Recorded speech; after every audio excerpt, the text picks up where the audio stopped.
Hello.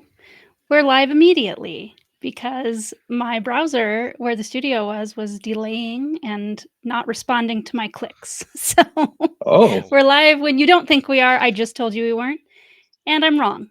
We are live. Sorry. So hello everybody.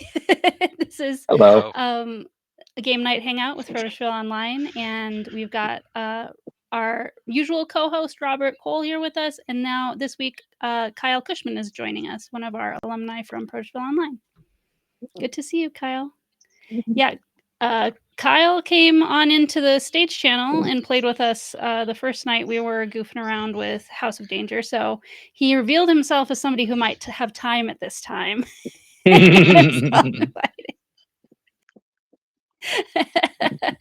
All right. Yeah, sorry for that kind of confusing start. I don't know what it is with my browser. I was about to refresh my browser because it was acting weird, but it seems to have caught up with itself. So I think we're okay now. But we finished House of Danger last week, and so this week we're moving on to War with the Evil Power Master, which I guess we did House of Danger. We survived House of Danger. It was a weird ending, but like it was kind of a downer ending, right, Heather? Yeah, it was. Well, yeah. So like we had the lead designer from the game with us. So our first time through choices led to a negative, not the very worst possible ending, but a negative ending.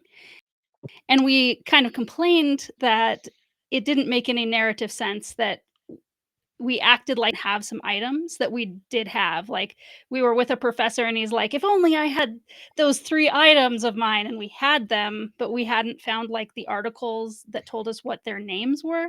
But like if you were in real life, you'd be like, are these them? You know what I mean? And so we were given we were given a pass. mulligan. Yeah, mulligan.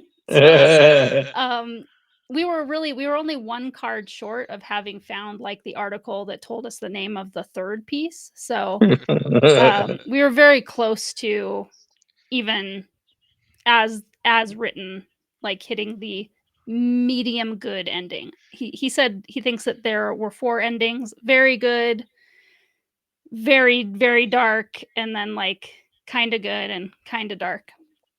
I think we got the kind of dark. Yeah.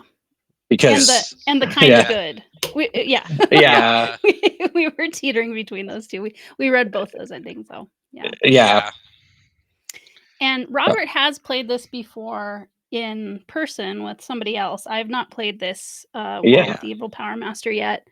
I read the rules, but it was like about 2 weeks ago too, so I probably will need a little bit of refresher. But we have the board set up. These folks are called signal booster discs. Yes. So what we're trying to do is we're trying to get the signal tracker to the top, to 25, before the EPM meter gets up to 25. Because we're trying to find the evil Power Master by going from planet to planet.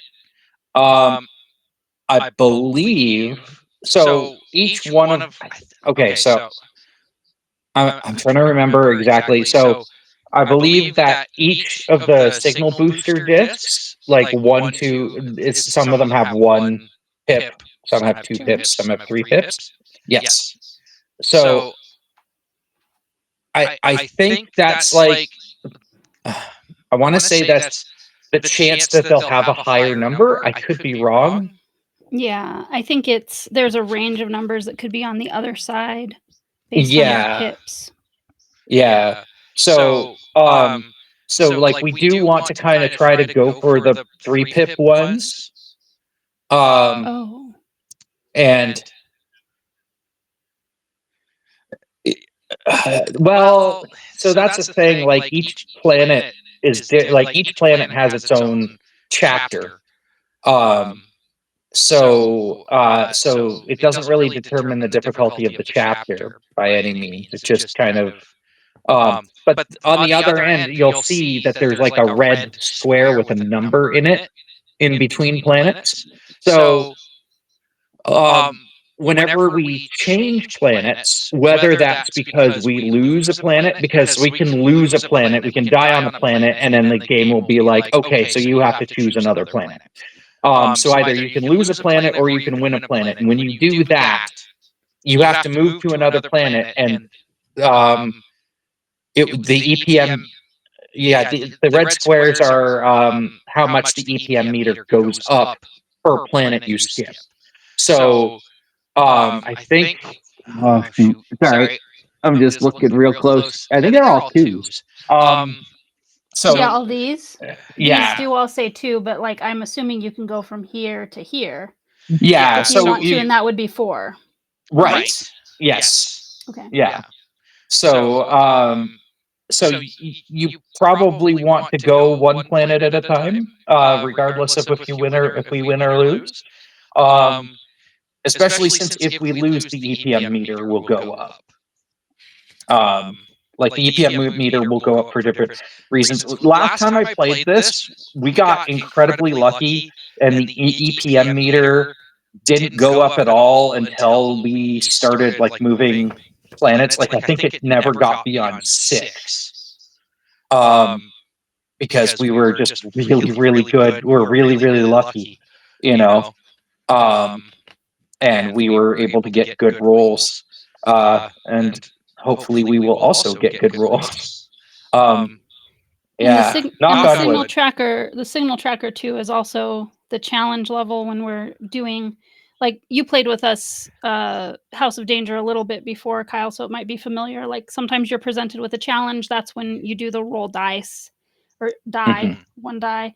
And now this path is the one that we're looking at for the number we need to beat.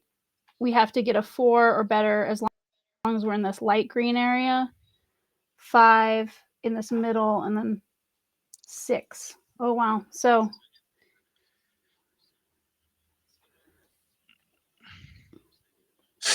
right. Yeah. Yeah.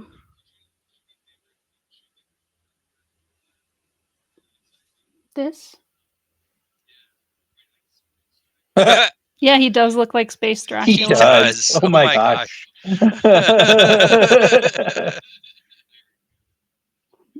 I guess that's us running along the bottom. Yes. Oh, I didn't even notice that. Yeah. Yeah. I'm kind of looking on this at my own box. It's off screen, but I can see my own copy of the game. And one of the monsters on the side of the box looks like something out of Star Trek original series. It's like yeah, that's the one. That's it's straight up like rubber suit, man in a rubber suit. Yeah, there we go. Pop. Oh, he's gonna get you with his gun. Yeah. Stick him up. Yes. Okay. The other thing that's different is, Kyle, you will notice that there are 4 characters along the bottom. Yes. So normally when you play the game, you're supposed to distribute a character to each player, but all 4 characters are always in play. So like if you're playing solo, you're playing all 4 characters, but if we were actually sitting around a table, so Heather would get 1, I would get 1, and then you might get 2, or however we just decide that goes. Oh, it says the third.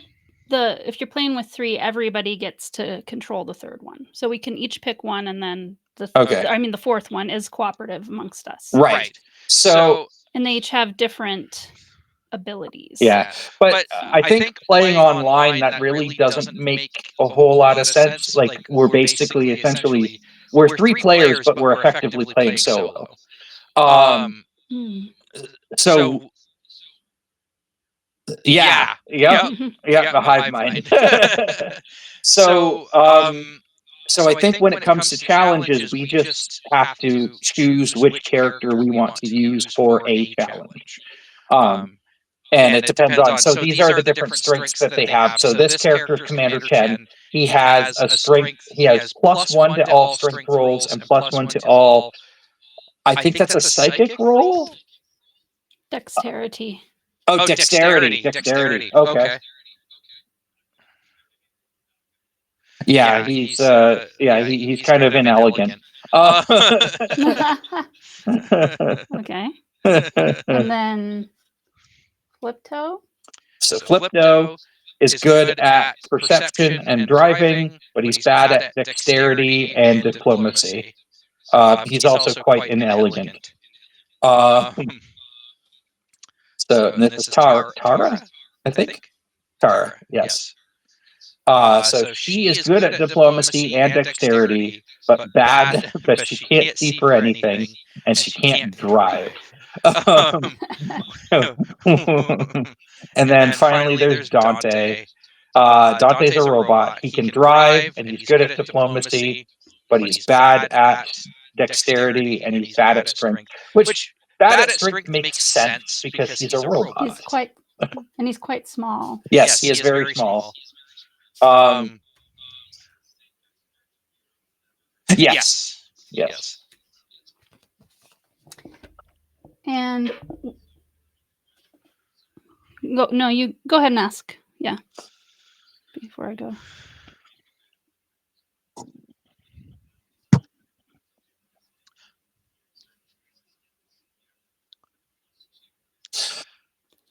So yes, there are items that because I believe each character also is supposed to get a starter item. That's the other thing. I don't think we did that when we were setting it up, but mainly because I wanted to keep it as a surprise, like what we got. Robert is referring to after our last stream. Yes, we got this ready. Yeah, a couple weeks ago. Yeah, parting the curtain a little bit. Yeah. What happened? Showing the gears. I think I know what happened. Okay. There we go. But yeah, so we're at the beginning. We get starter cards, but we're only supposed to draw 4 starter cards. All right. So the first person. So we'll give that to. Is this randomly decided? We just take it and go like, okay, it's the Void of the Nitro Shelter Belt, and it's Commander Chen because that was the first person in the row, or do we pick who we give it to? I guess we could just pick who we give it to. Let me see. Does it? Yeah.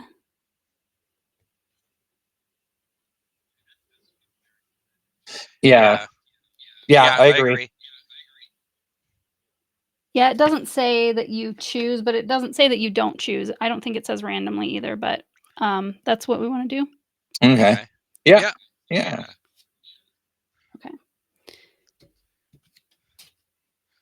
Lacunian Action Ointment, 2 filled with energizing goo, manufactured on Lacus.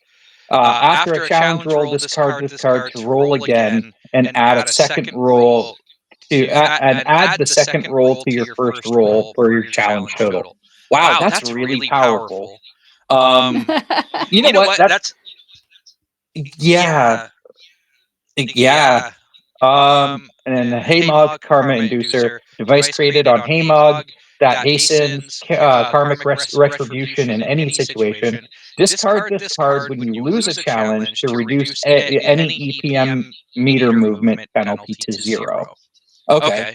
So that means we just don't. Yeah, we don't take our lumps if we take our lumps.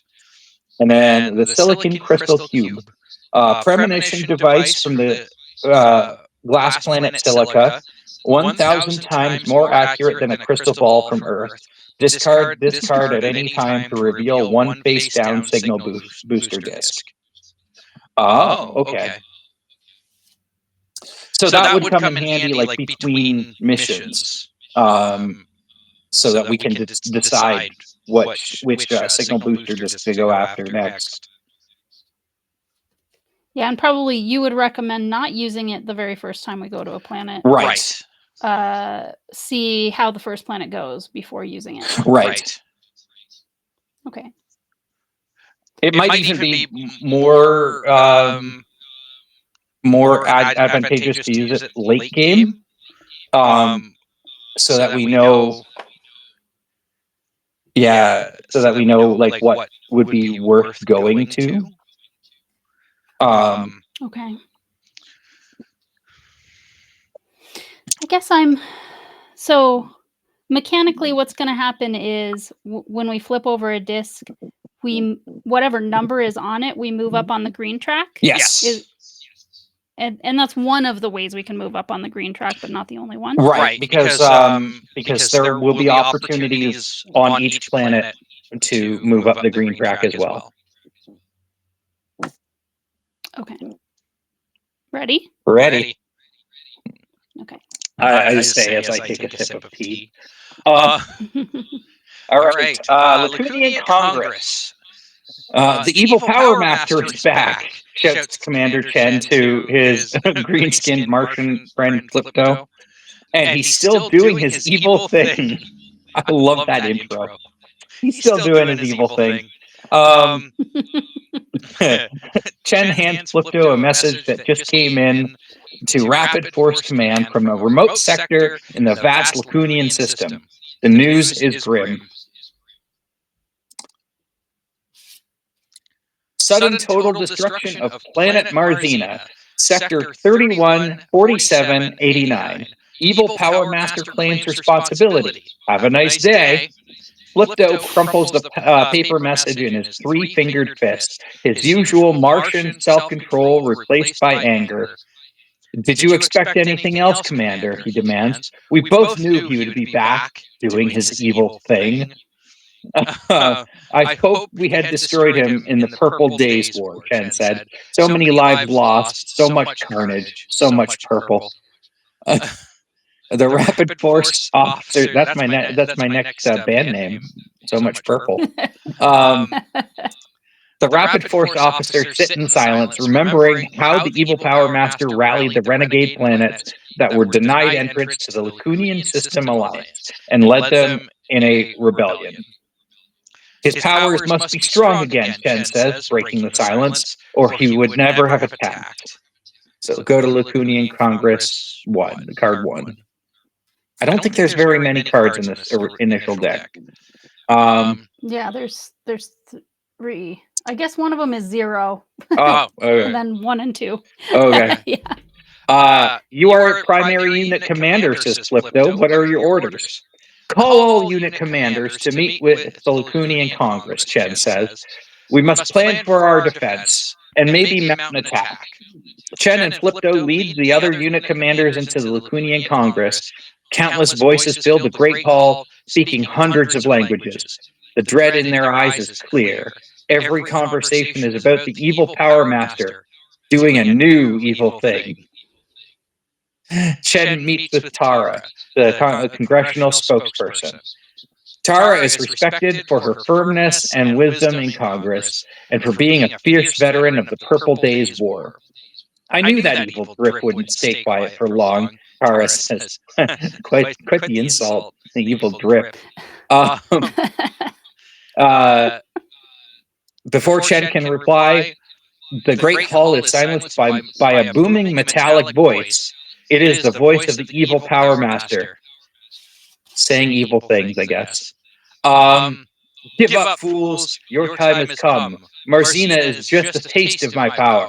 Give me total control of the system or more planets will perish, including Hamog, Aruth, and Earth. You have 3 days to comply. The hall erupts into chaos, with representatives from across the Lacunian system all rushing to contact their homeworlds. Rapid Force is on their own now. Tara is smiling, however. Come with me, she says. This may be our break. Chen is confused, but he trusts Tara. She saved his butt more than once during the war, and he'd like to continue to keep his butt intact. Yeah, that's something I'd like to keep intact, too. Tara takes Chen and Flipto to a computer room where her one-eyed, one-eyebrowed droid, Dante, sits in front of a console. Go to Lacunian Congress story card 2.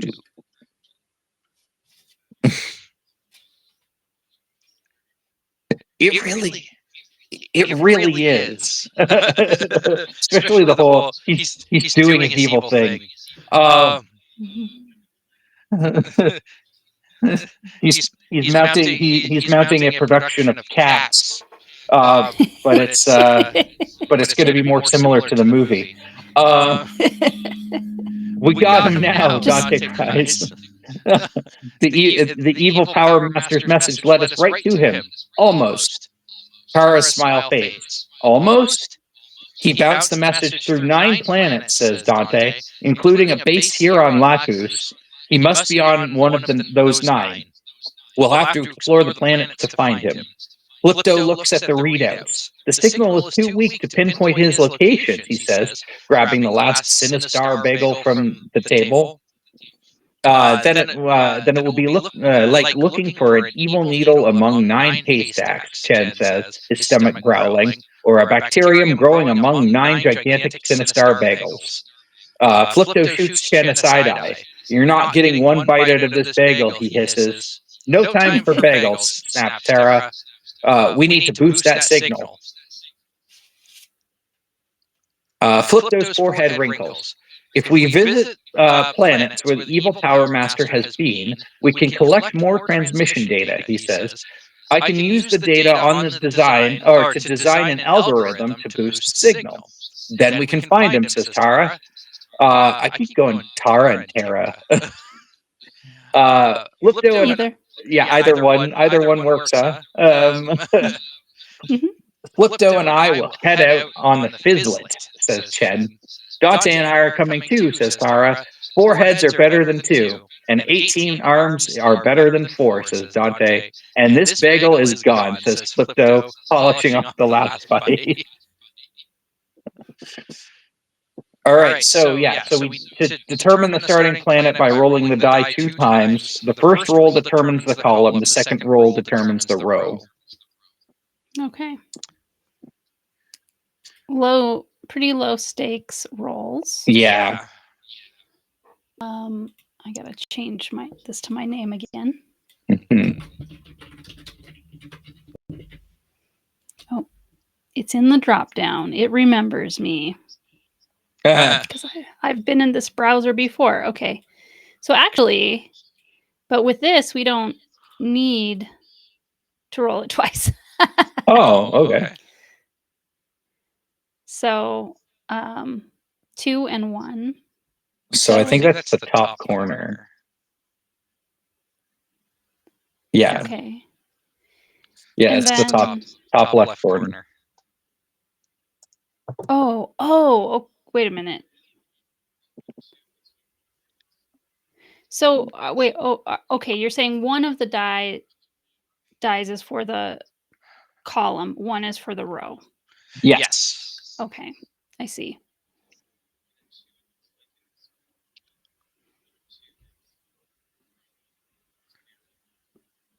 So we don't get to pick. We happen to start on Earth. Yes.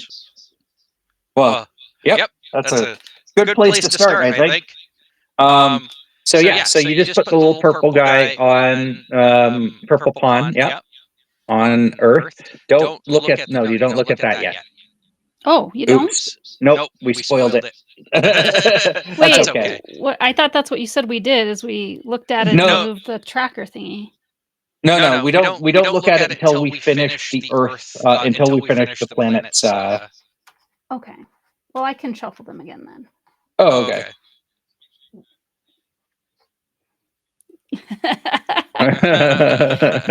No, I'll draw it without looking at it at all. Especially that one. It is a 3. Yeah. The reason why we don't look at it is because it is entirely possible that we will not win this planet, and so we won't get to look at it. Okay. And we wouldn't want to know what it is because we would know other things aren't that. Right. Okay. Now we don't know what it is. All right. So now we get the Oh, and the Earth. yes, stack? the Earth stack. Yes. All right.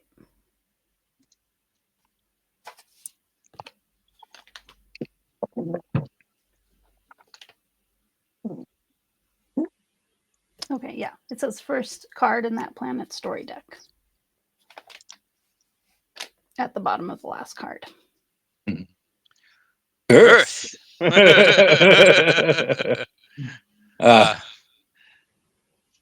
Looks like what the heck is that movie?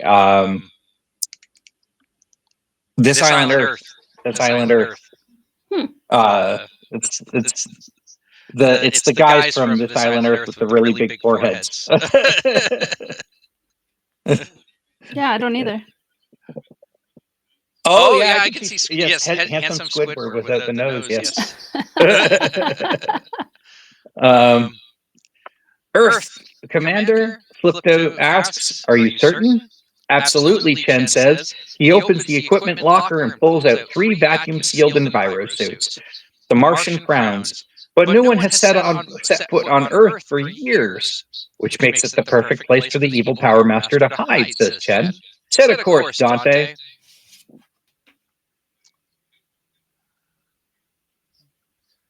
Yeah. Dante's mechanical arms punch in the coordinates and the fizzlet rumbles.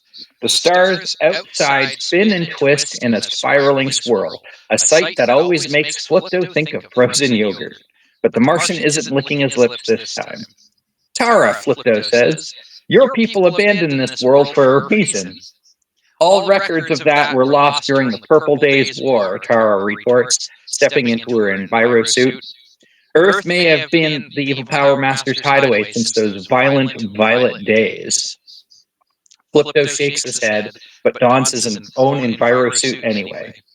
Within minutes, the ship emerges into real space. A green and blue globe spins below them.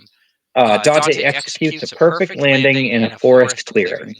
Scanners indicate copious life signs and residual radiation, the little robot says. Be prepared for anything. Earth story card 1. The 4 crew members exit the Fizzlet into a lush green forest with trees higher than the skyscrapers on Lacus. For a moment, everyone simply listens. No droning traffic, no static from neon billboards, no rumble from passing starships. Chen looks puzzled. I expected more, I don't know, ruins? Pollution? Flipto frowns and checks the chrono on his wrist. It appears nature has reclaimed everything. Just then, the bushes before them shake, and a man steps out. He's slouched over, with long hair and a heavy brow. He holds a crude club in his hand and wears a leopard skin tunic. The man takes one look at the crew and runs screaming back into the woods. After a moment of stunned silence, Tara says, "Was that a caveman?" Flipto frowns and checks his chrono again. Continued on back. Perhaps there was a malfunction with our hyperdrive, he says, and we somehow time-shifted into Earth's distant past. Howdy, comes a voice from behind them. Everyone turns and sees that another man has emerged from the other side of the clearing. This one rides a horse and wears a plaid shirt.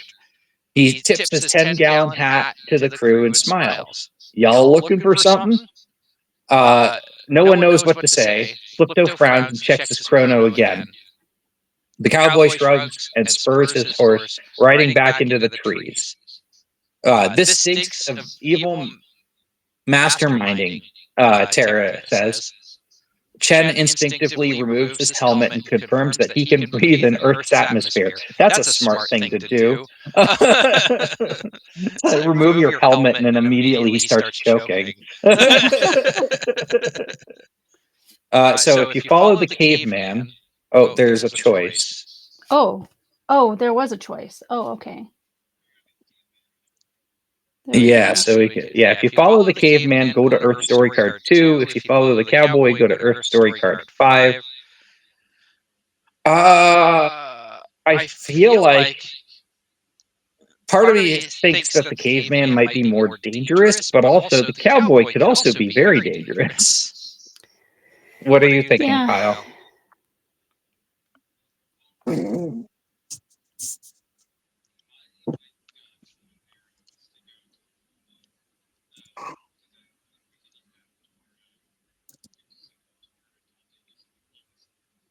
Mm-hmm.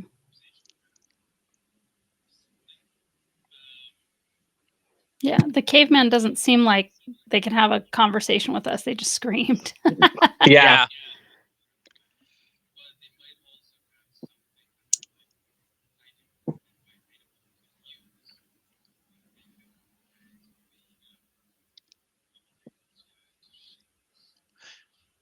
True.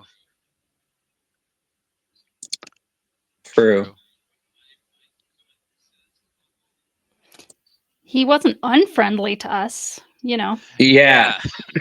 I think I get what you're saying, Kyle, with too, with the whole he might have something stowed away that he doesn't know what it is, and it might be, it might be helpful to us. Cowboy? Yeah, let's do cowboy. Yeah, let's do cowboy. Okay. Where are you? Right. Oh. Wait a minute. Oh. I see.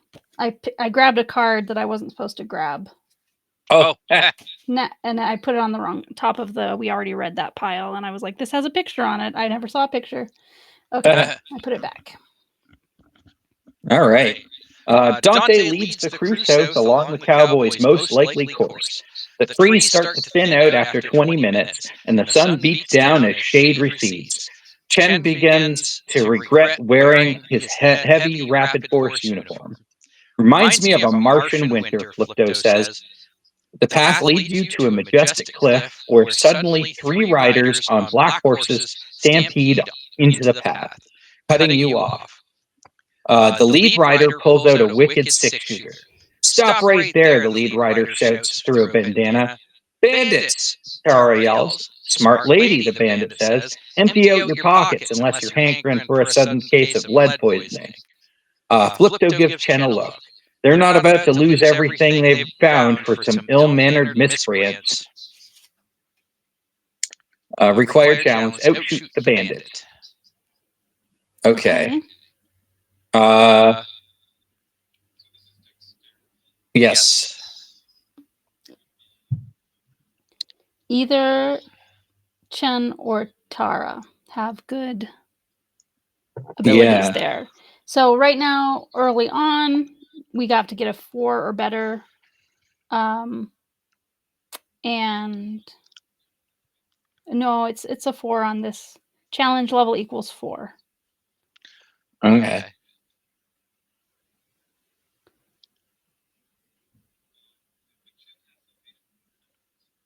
Yeah, that one is you automatically win without rolling, but I'm assuming we're going to lose all of our items if we don't fight them, or if we don't win. Right. Maybe not all of them, but probably. Mm-hmm. So in that sense, there could be, Flipto has the Laconian Action Ointment where we get to roll and see if we beat them, and if we didn't, we can roll again. No, Flipto has a -1 to dexterity. That's true. Yeah. Yeah, I'm kind of thinking. I don't know. Like it is early on, so there is a chance. Like there's a good chance that we'll win this.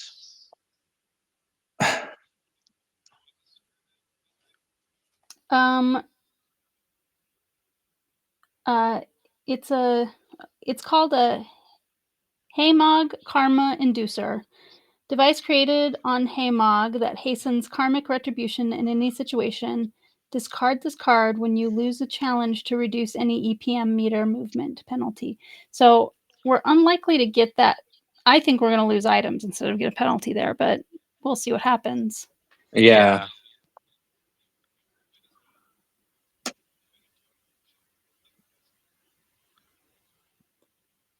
Oh, no, Chen has negative to dexterity. He has positive to strength, though. No, Chen has positive to dexterity. Oh, does he? Oh, does he? Oh, okay. Diplomacy. And I think we were kind of hoping to use her for some diplomacy maybe soon. Right. So not using her to reserve her for that also seems good. Yeah. So. Yeah. And you have to discard this thing before a challenge if you want to use it, though, that Chen has. So. Yeah. Do you think that we should? Do you think we should just not roll and discard that belt? Yeah, it's hard. It's hard to. Like a 4 is not that easy to get, It's less than 50% chance. Well, no, although I guess no, it is with Chen, it's a 50% chance because he's got the +1. So 50-50 or sure thing is what we're deciding about that card. If we discard it. Yeah, that's the thing too. It's like if we do discard it, and then it comes to a point where we could have used it again. Well, if what happens is you lose your item, we'll just lose it anyway, though. True. Yeah, I guess just forget the. If we got it, we might as well use it. So just discard the belt, and then we'll take data card 134. Okay.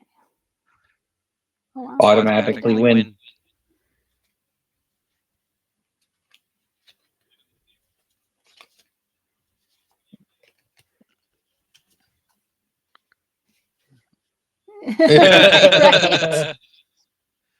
Right. You were quick on the draw, and the bandits dropped dead. Out of the lead bandits coat rolls a green and orange dinosaur egg, the size, shape, and color of a really gross grapefruit. Okay. That's specific. Yeah. Keep this card. Finish Earth Story. Card 5. It's like the old Douglas Adams quote. I think it was Douglas Adams, and it floated exactly like a bowling ball doesn't.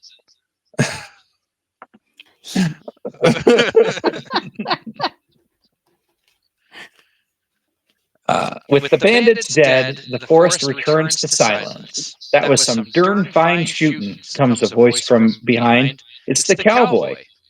Where are you folks from? Out of town, Chen says. Way out, Dante adds. Seems about right, the cowboy says with a nod. What can I help y'all with?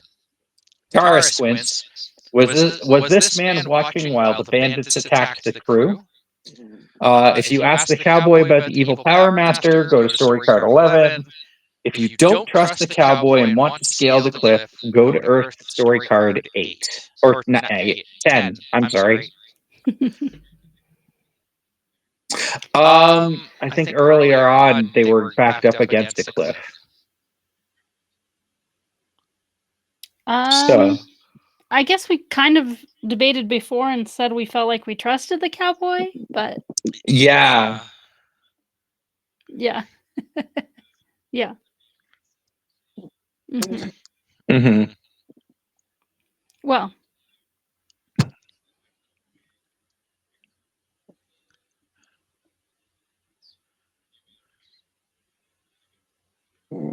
Maybe. Mm-hmm. Yeah, because that's the thing. The only thing that would lead to distrust is the fact that Taurus says that the man may have been watching the bandits attack us. So, and didn't help out. But I don't know. Maybe he was just kind of lost in the woods or something. I don't know. Yeah,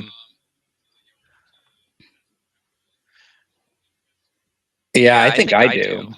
Yeah, I guess maybe we didn't say trust before. This is the word that's being used here, but trust equals have conversation with. And before we said we hope to have a conversation with him, so. Yes. Or at least that's what it equals in the way this card has framed it. All right. The cowboy nods slowly as Chen explains Rapid Force's quest and their desire to stop the evil Power Master's evil plans. He doesn't seem to grasp every word of it, but like a true cowboy, he understands that evil men need to be brought to justice. Bad eggs tend to come in batches, the cowboy says, and I know a real bad egg around these parts. Follow me. The cowboy leads the crew through the forest and to a huge open plain filled with grazing brachiosaurus. The lumbering beasts scoop up leaves in their massive jaws, unaware of the presence of intruders. The cowboy points to a column of smoke beyond the herd. Over yonder is the most wicked fella I know, he says. If anyone on Earth has seen this evil power galoot, it's him. He gestures at the gigantic dinosaurs and their huge stomping feet. Best of luck getting past those hombres. Required challenge, navigate through the herd of Brachiosaurus. Oh, okay. Okay, dexterity. Mm-hmm. Mm-hmm. So okay. who has good dexterity again now? Is that? That's Tara again. Well, oh yeah, I'm sorry. I need to turn Commander Chen over to not active until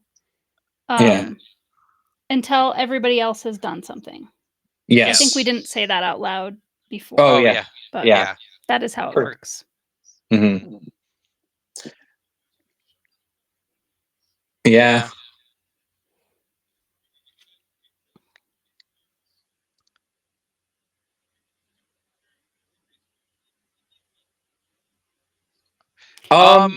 At the moment, by one is not that much actually. No, so okay. But that would mean that we would have to use a character that has -1 to dexterity next time. Sorry. Oh yeah. Oh, the robot. Yes. I believe he does. He has -1 to dexterity. Yeah, I think him and Flipto both have -1. That's correct. So, I guess this is the role. I want to save her item because her item is overpowered. Okay. And so I think like her item will come in handy much later on. Yeah. But that's just me. But I do want to. I think we should still use her to make this roll. Okay. Who's rolling for her? Should it be me? It looks like I rolled most recently. We have record of this. Okay. All right. Good job. It's in the bag. Nice. All right, so we draw data 144.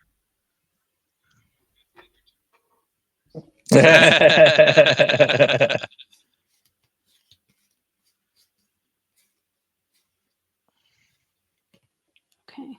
This is a big deck of item cards. Very big deck. Much bigger. So in the other game, there are 5 chapters of deck. 5 chapters of item cards. So every individual one of those decks is much smaller and easier to hold in your hand. Mm-hmm. This one is the short-range hover module. I just remembered, Dante announces, smacking his forehead. I recently installed this. A panel in his undercarriage slides open to reveal a hover module. The crude steps on and floats past the herd. Keep this challenge booster. Finish story. Earth story card 11, and it gives us +2 to any driving rules. So we don't give it to a character, we just set it in our pile of stuff we have? Yes. Is that correct? Okay. Right. Okay. I believe that's one I believe we discard it when we use it, though. Oh. Or maybe not. I don't know. I can check in the rules while you're reading that. All right. With the herbivorous beasts outsmarted, you make your way toward the smoke. Go to Earth story card 7.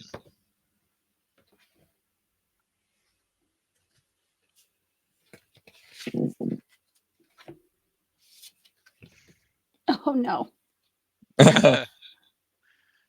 The crew works their way through the jungle and finds the source of the smoke, the charred remains of a covered wagon. A large pack of velociraptors with laser guns crafted onto their foreheads, laser raptors, pokes through the wreckage. They know something, Chen says. Tara looks suspicious. This bunch isn't going to share info with us. Oh, cool. Oh, that's y'all. Okay. Okay, the robot hovers. We can see him like kind of at her shoulder there. Yeah. Oh. Oh my gosh. I thought That's what I was thinking too. Yeah, continued on back. Is what it You got that right, Laser Raptor in charge said, "Oh, they talk." Okay, the raptors are by themselves. They're not being ridden by anyone. They're just no. Okay, yeah, they can talk. Yeah. You got yeah. Yeah, they have the same sentiments we do. Mm-hmm. Yeah. The Laser Raptor in charge says, "What can you trade us for it?" They can talk, says Flipdo. We've been looking all over for a missing embryonic organism in a calcium-fortified case, the laser-enhanced reptile says. If an active or inactive character has data 134. So I think that's the egg. Skip the challenge below. Yeah. So we have the egg. Yes. 145. Oh, no, sorry. 146. No, you're right. Skip the challenge below and draw data 146. Yes. It does say, okay, it does say if an active or inactive character has that card. So when it happened, we needed to give it to somebody. So it doesn't matter because it's active or inactive. And then also this other one that we just got, I think that we probably need to give it to somebody, decide who we give it to immediately. Or maybe it's given to the person who was active at the time. Let's see. Yeah, I'm not sure.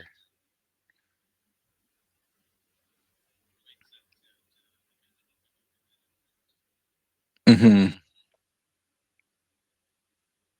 Same thing as before. If you roll a 1 while using a challenge booster, it's destroyed.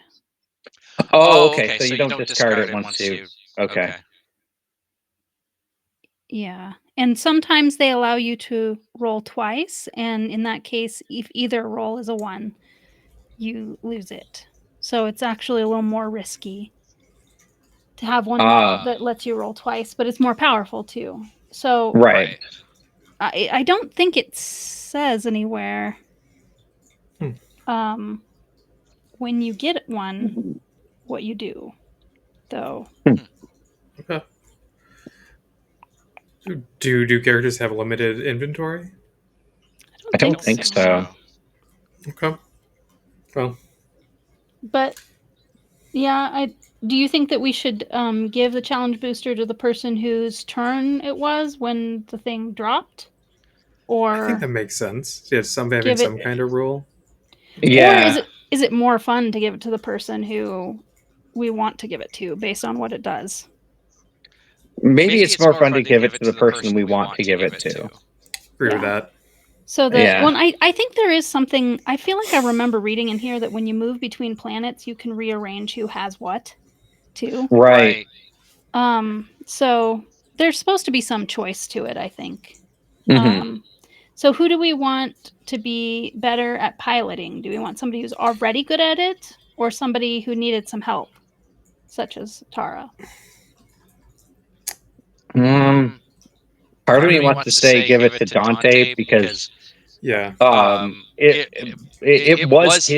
is his device, if that makes sense. Like he took it out of himself to use it.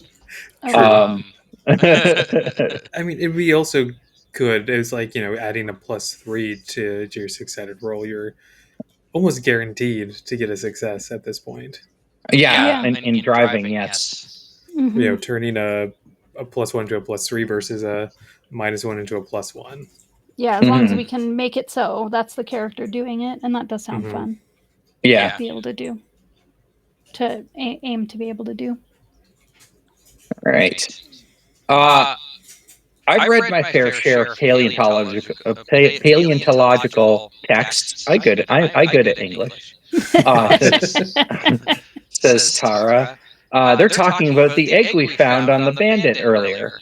She presents the egg to the raptors. They accept it gratefully and place it lovingly on the ground, surrounding their precious one with dirt and leaves. Raise the signal tracker by 2 and finish Earth Story card 7. All right. Cute. So it didn't say to discard the dinosaur egg ever, did it? I don't think so. Nope. But we don't have it anymore. Yeah, it just says the narrative would imply. Yeah, the narrative implies that we get discard it. It doesn't seem like we would have any reason to have it later. So right. I'll set it aside. Yeah. The raptors chirp and bob their heads, eager to take the crew to their master. The crew follows the raptors deeper into the woods. Oh, wait, don't we have to do the... Oh, we didn't have to negotiate. Because we just gave him the egg. Yes. So we probably got something better. So we don't even have a chance to look at 145. Okay. Yeah. Set that aside too. At least I'm going to tell myself we got something better with 146. Bigger number. Yeah. Card. Sorry, it says card 12. Card 12. There you go. All right. The prehistoric escorts lead the crew through the forest and into the mountains beyond. The going is rough, and as the elevation increases, the organic members of the crew feel the effect of the thinning air. In the late afternoon, everyone starts up a steep, rocky trail. Snow begins to fall, and after an hour or so, a frost-covered samurai steps in front of the crew, preventing them from going forward. He rests his hand on the hilt of his sword and shouts in Japanese. He says we can't enter, Dante translates, unless we best him in combat. No problem, Chen says, cracking his knuckles. The samurai bows, then produces a set of playing cards and folds out a small table. Poor translation. My bad, Dante says. We need to best him in a game of Go Fish. He is very bored up here. Continued on back. Taking the non-violent route. Required challenge, keep the samurai at Go Fish. Okay. So it's a perception challenge. Mm-hmm. Yes. That'd be Dante's good at that. Yeah. Dante is actually not great at that. Oh no. Dante is like mid. Doesn't have a minus or a plus on that. Does Flipto then have good perception? Yes. Okay. Okay. Which doesn't completely add up based on the way Flipto has been acting, but I don't know. Maybe I sort of see he's so smart that he's just annoyed with everyone. Maybe is what's going on with him. Right. So we just need to get a 3 or better, right, with him. Right. Yes.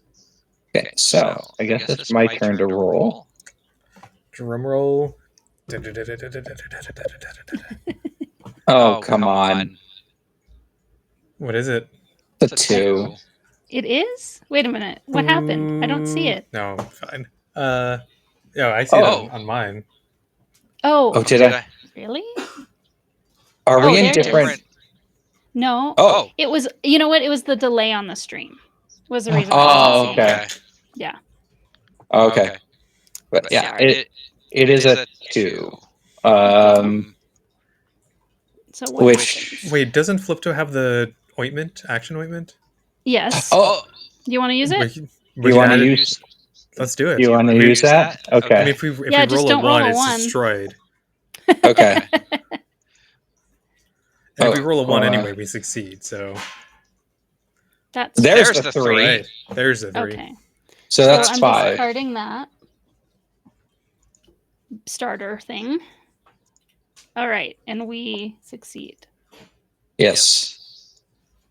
Raise the attack by 2. 2. So the samurai grunts. His go fish skills are very rusty. He stands aside and permits everyone to pass. So yeah, so our yes, the signal booster went up by 2. You said, right? Yes. Oh, now we're going backwards to story card 8. Yeah. Keeping you on your toes.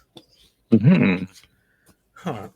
So I'm trying to think, what could all have dinosaurs, cavemen, cowboys, and samurai exist on the same plane of existence? Did we find the evil Power Master immediately? Yeah. There is that whole thing about how Abraham Lincoln could have faxed a samurai, right?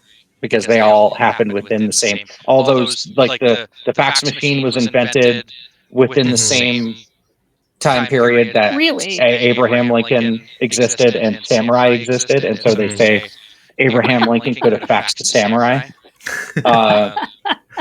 That's really good. I'm gonna have to share that with my students as a fun history fact. Yeah. So Chen, Tara, Flipto, and Dante find themselves at a domed structure nestled deep in the mountains. It is covered in satellite dishes, radio antennas, and telescopes. The front door is unguarded. Inside, the structure is much bigger than it seemed from the outside. It's a TARDIS. It is entirely hollow, and every surface is covered with screens. An old man sits in a padded velvet chair in the middle of the cavernous lair, watching Zulu warriors play tennis with Viking maidens on one screen and giggling Roman centurions wrestle gorillas on another. Why are they giggling? That's not something you would do when you're wrestling a gorilla. I wonder if that's a typo and it's supposed to say giggling at Roman centurions wrestling gorillas on maybe. Anyway. The old man pets something on his lap.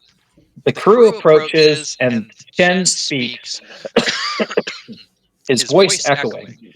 You must pick up a lot of strange things on these screens. All boring stuff, the old man says. I've seen it 1,000 times. Bah. Okay, Dr. Evil. Go back to... Did you make all this? Tara asks. Getting closer, she sees the man is petting a cat like Banana. Oh, no. A closer look. Oh, I didn't see that. Sorry. A closer look shows that it's an actual banana with 4 legs, a tail, and a mouthful of fangs. Most, not all. The old man points at a screen. I didn't do that one. The screen is fuzzy and unclear. So required challenge, unscramble the image. So our only choice now is Dante. Yes. And there's no problem with perception, but no bonus. Bonus either. And so what are Dante's items? The helper to piloting and the thing that lets us peek at a disc before we travel. Got it. So okay. Nothing. So it's just a straight up, I think. Challenge. Okay. Yeah. And it's my turn, so let's see if I can roll a 4, 5, Drum roll. 6. Go Heather, go Heather, go Heather. Yay! All right. Yeah, we actually see what's behind. Yeah, Door number 2. Door number 2.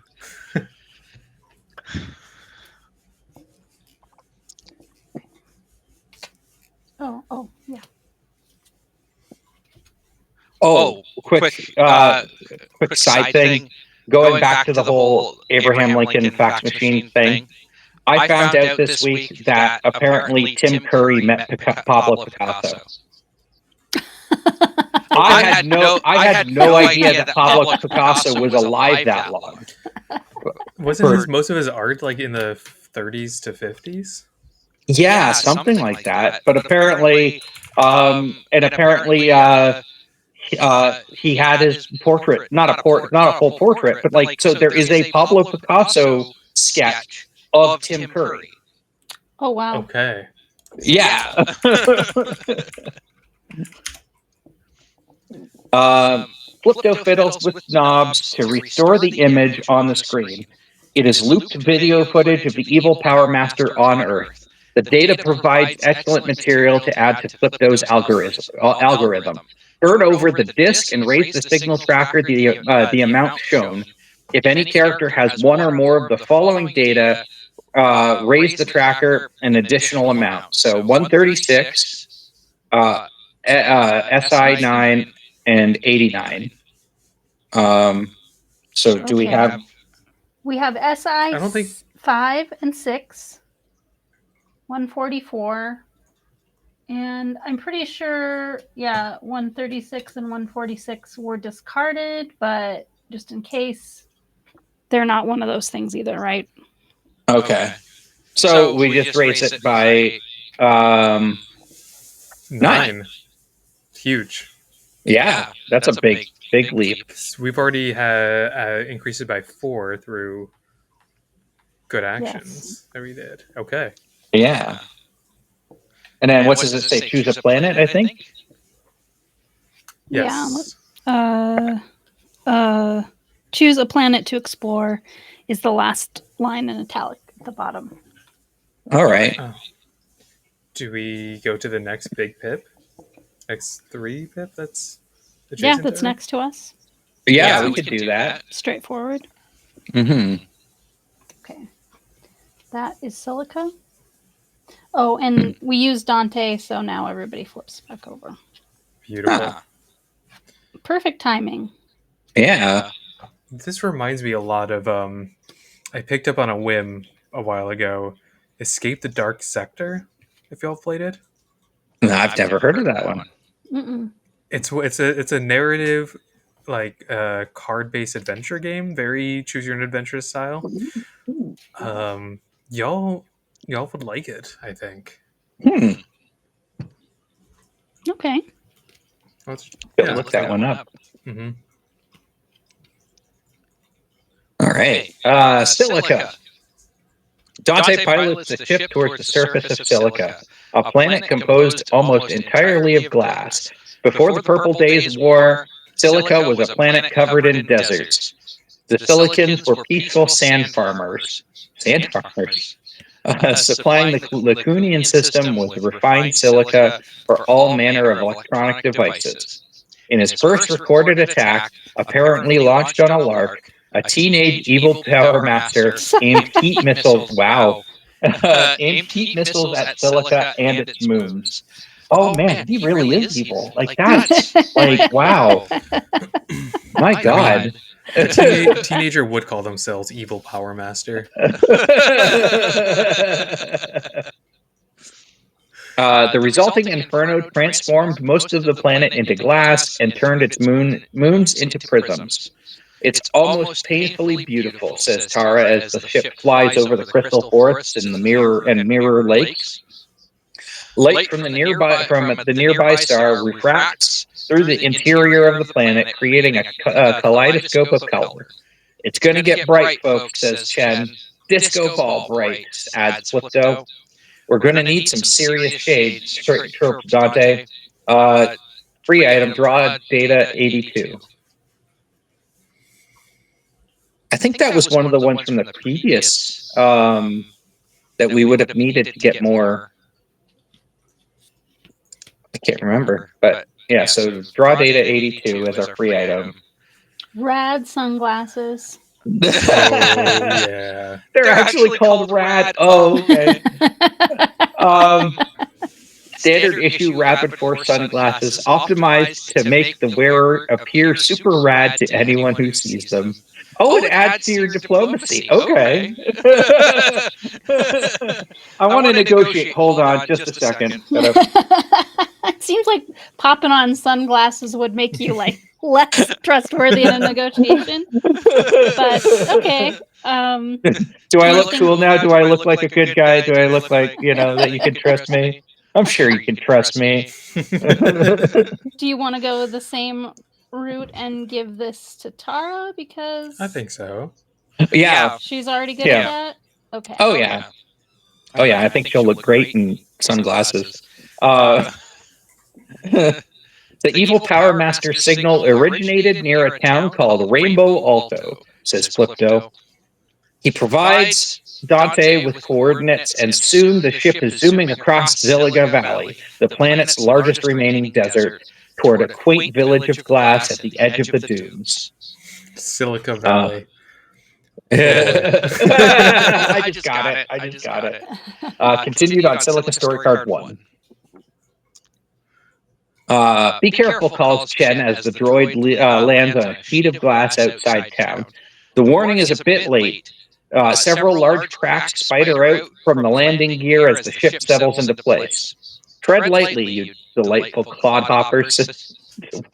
What? Says Dante as the crew leaves the ship. Chen glares at the hovering droid. The crew enters Rainbow Alto, a typical tourist town of wide streets lined with shops. Lined with shops. I went up for some reason. The shops, being made entirely of glass, don't need signs because tourists can see what's being sold inside with a quick glance. Where do we start, says Tara? Perhaps with those two suspicious-looking people, replies Flipto, pointing at a female glass silicon and a male sand silicon, whispering to each other in between two shops across the street. Don't point, hisses Chen at Flipto. That's just impolite. How do you whisper across the street? Good question. Oh.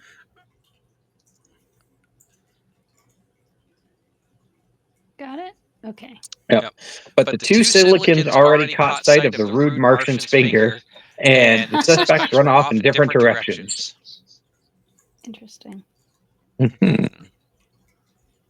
If you follow the glass silicon, go to Silica Story Card 8. If you follow the sand silicon, go to Silica Story Card 5. My instinct is to go after the sand silicon because if he is still sand, he might know something. Interesting. Like he escaped. That means he escaped the planet being glassed. I see. Okay. But that's my instinct. So, but that does make sense. And it'd probably be easier to find a sand silica person versus a glass one, who I can presume we can see through the glass stores. The glass one might become invisible. Right. I don't know. Sure. Makes sense. Mm-hmm.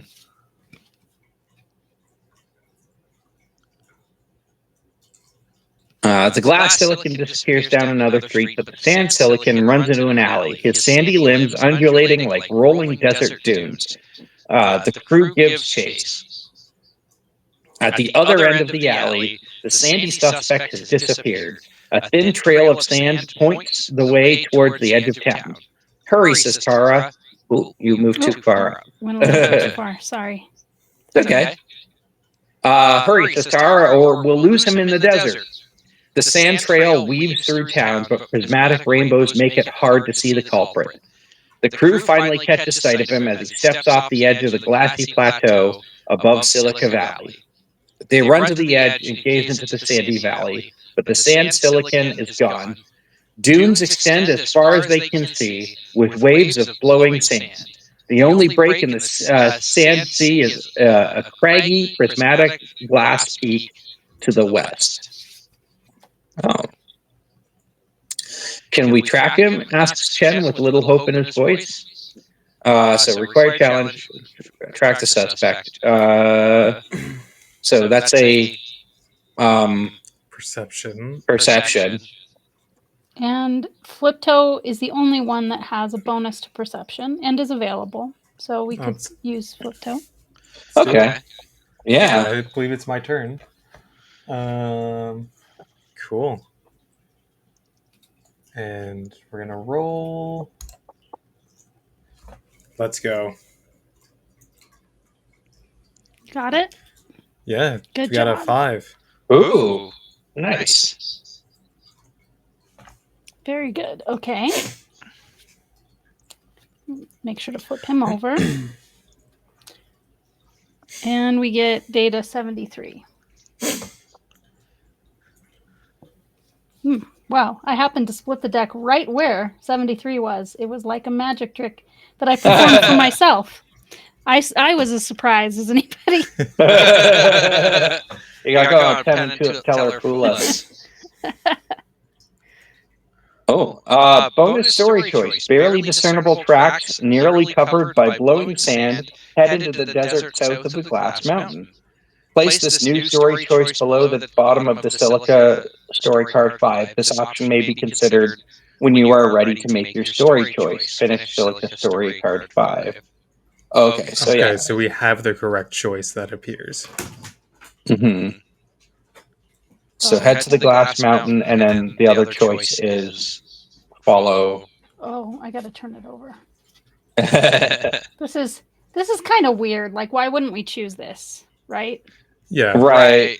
Oh, wait a minute. What is happening? Oh, okay. It's just the layout of this is very weird to me. You have to go like this. Instead of tucking it under the card. Okay. Yeah. So, I mean, the obvious choice is follow the tracks to the south. Right. Yeah. Story card 4. Mm-hmm. Otherwise, why would we have?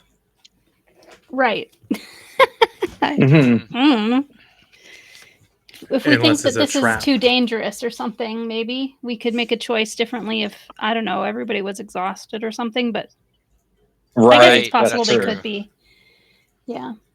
Dante's sensors detect a slight temperature variation in the sand where the sand silicon stepped, allowing the crew to follow his trail across the dunes to a small sand farm collective south of the Glass Mountain.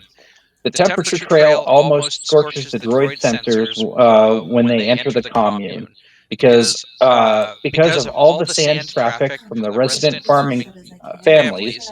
The sand farm is a beehive of activity. Sand silicons scurry back and forth from the sand pits to the silos, where impurities are burned off to leave refined silica for commercial and artisanal use. Even after the Great Bake-Off, as the sand farmers call the evil power masters attack. What? Oh no! I didn't realize what they. Okay. Great Bake-Off. Okay. The Great Bake-Off. Yeah. The Great Silicon Bake-Off. Oh no, that's dark. Silicon sand is much sought after across the galaxy. Dante's internal binger bings. I have lost the trail, he trills. Question the sand farmer, says Chen. Someone must have. Come on, focus. It is focused. No, it's just your eyes. Oh gosh, I hope not. Yeah, that would be a sudden loss. Yes. Okay. Someone must have seen a running man made of sand. Enter this sand farm, right? Oh yeah. There we go. Now you can see it. There you go. Required challenge. Question the sand farmers. Now we need to have Tara with her cool. Or sorry, excuse me, not cool, rad sunglasses. Yes. Yes. This is the way. Has a total of +2 with this. Okay. Excellent. Nice. All right. So who's is it? It's your turn. It would be my turn. Okay. So, what are we rolling for? Oh yeah. Oh, we're actually already in the 6. We're in 6 already. Yeah, Okay. that happened suddenly. Wow. Let's go. Okay. Oh, well, interesting. Let's go. And no, that's a no. Computer says no. Okay. So, but you didn't get a 1. Right. So we didn't lose that. And we do have, I guess we can see what the sorry. Do we continue with we draw data 78 if we lose? Yeah. Uh-oh. Yeah, I don't like the fact that we're drawing an item for losing, because that means it could be something bad. Yeah. Or I guess it's not necessarily an item. It could be a story choice. Yeah. Yeah. What number is it? 78. Oh, we lost your feed again, Robert. Oh, no. Oh, which has happened before. Yeah. Oh, I see. Yeah, I know why. Okay. Yeah. Is it are you window shading it? Is that what it is? Yeah, I think every time I click off of it, so like when I roll a die or whatever, it will just kind of automatically stop showing it. Yeah. You'd think by Windows 11 they would have fixed that. Right. I don't know.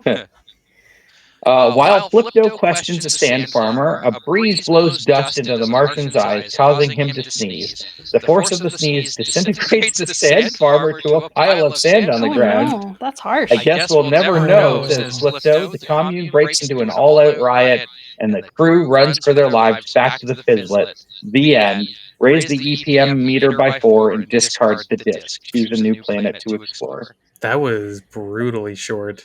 Yeah. Okay. Wow. Oh no, I don't like that.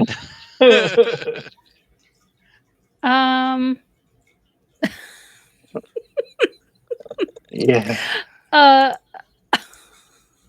Well, a riot. Okay, not like a riotous laughter, but rage at his sneeze. Yeah. So we have her ability. I mean, Might of 4 is a pretty big jump. Yeah.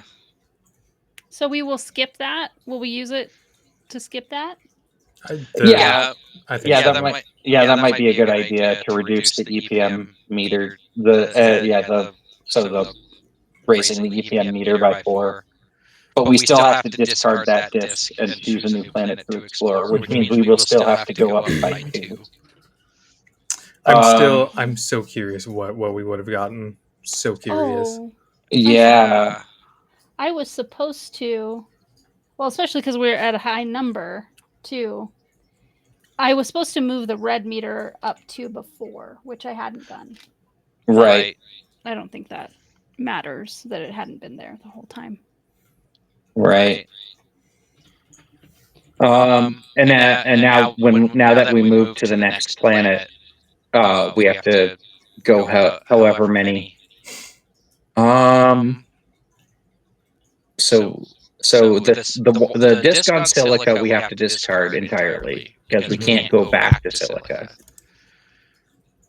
Oh, that looks sad. Well, this is still a 2, and it's only +2. Right. Are you good with that? Yeah, I think I'm good with that. Well, actually, this one is Kroner, and it says, oh, by the way, also, it's maybe not very easy to see. but let me see if I can get it to focus on the board. But there is a little symbol next to each planet of like what kind of challenge is the most common there. This one is strength. This one is diplomacy. That's Lacus. Oh, okay. Void of Nero would be like probably the next one we're trying to make our way to, assuming we make it that far, and it's piloting. Right. So I really think like we should go to one or the other of these first and then go to this one. So it's really just between Lacus and Cronor, and I don't know, especially because you have played it before, Robert. Are you familiar with either of those, and you'd prefer to do one you haven't done, or?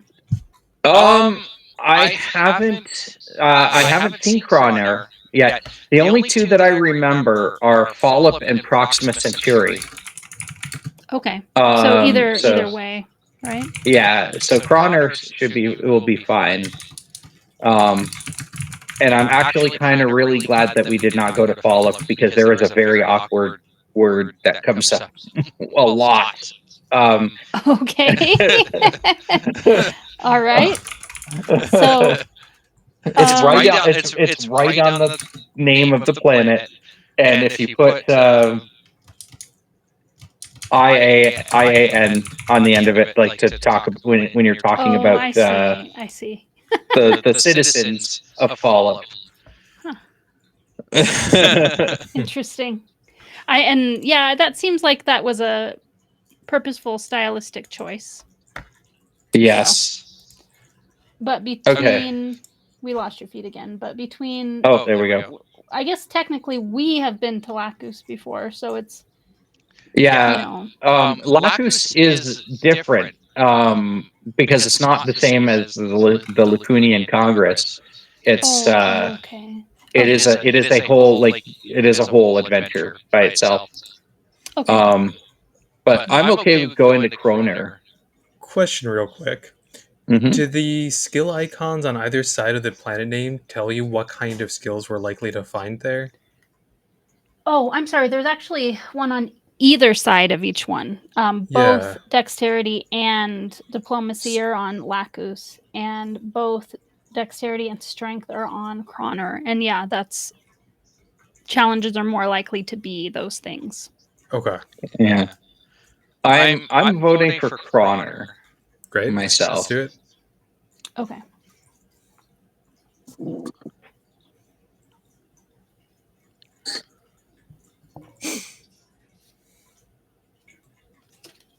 I don't know if we no, we don't flip. We don't unexhaust exhausted teammates yet. Not until everybody's done something. Okay. Cronor. The Technicolor swirl of interstellar hyper light travel is giving way to the void of space when something hits the side of the ship, lurching it portward. All 4 crew members fall to the floor. That wasn't my fault, chirps Dante as 7 of his appendages shoot out, grasping levers and knobs around Flipto, who is piloting the ship. Flipto slaps Dante's arms off the steering wheel. I got it, you lowly bucket of bolts. He huffs. Wow, that's nasty.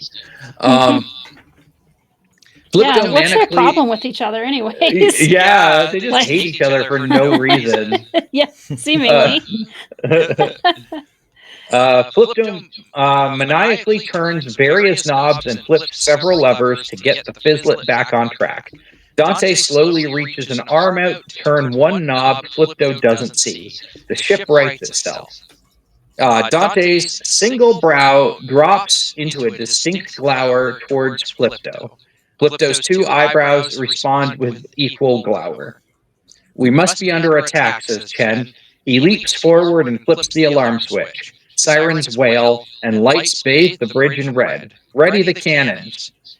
Tara stands up, dusting herself off. Commander, battle station, sparks Chen. Commander, shouts Tara, firmly placing her hand square on Chen's shoulders to hold him in place. We hit an iceberg. An iceberg. The view screen shows the image of a floating glacier. An agitated worker in... Oh, sorry.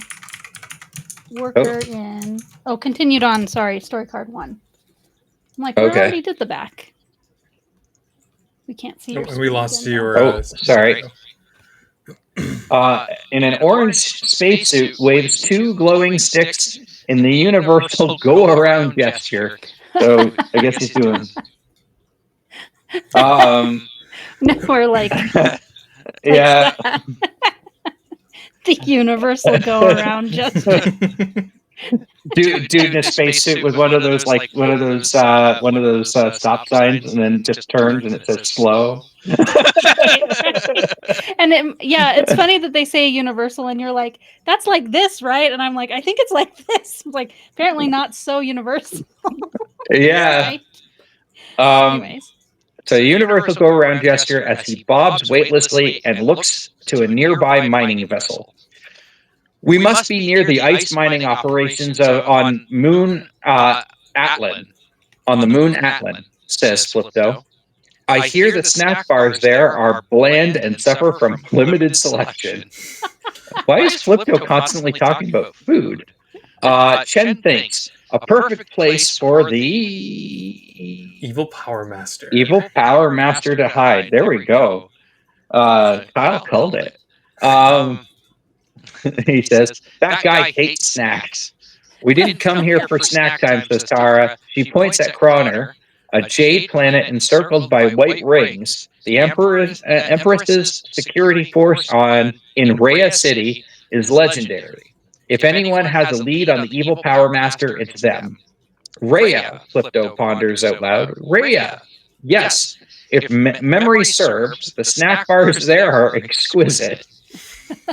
Regardless, the planet is nothing but a sea of hydrogen. One wrong move and we'll be lost for days. There won't be any more days if we don't find the evil one's base, Tara snaps, folding her arms and gazing out at the stars. And Commander, turn off those darn sirens. If you follow the mining vessel to Atlan, go to Proner story card 12. If you head to Rhea and find the Empress, go to Proner story card 3. Heather, what are you thinking? So here's something that I remember from my last playthrough. I know it was for a different planet, but sometimes things in this game are circular. Mm-hmm. So, like, if we were to follow the mining vessel to Atlan, we will eventually just go to find the Empress. If we go to find the Empress, do we come back to the mining station? Or that may be the case, you mean, right? Yeah, that may be the case. Like, if we go to Rhea to find the Empress, we might come back to the mining vessel. That's the thing. I don't know which one is which. Mm-hmm. It's just that because like it could be that we go find the Empress and she says, "Oh, can you go to the mining station and solve the problem for me, and then I'll help you." Or we could go to the mining station and it'll be like, "Oh, hey, you need to go." We pick up a couple of items and then we find nothing, and then just go to like nothing of interest, and then we go straight to the Empress. Maybe a couple items of interest that could be useful, sure. But it's like extra challenges that could screw us up. Right, exactly. So I chose a Cowboy on Earth. Robert, you chose following the Sandman. Heather, what are you thinking? Yeah. Well, the Empress has never-ending story vibes, and this is a pretty retro sort of game, right? Mm-hmm. So we could just go on vibes like that. No Artax. The story beats are like Chen says that mining vessel is a great place for the evil Power Master. Power Master? Power Master. There we we go. should call him that. He'll love it. What does that even mean? It's like sounds like a cat that preaches. I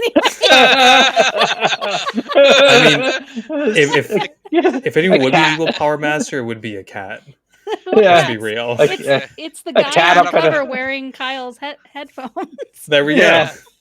Oh no, I'm the evil Power Master. Sorry.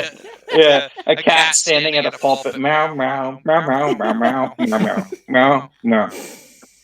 Oh, beautiful. Oh.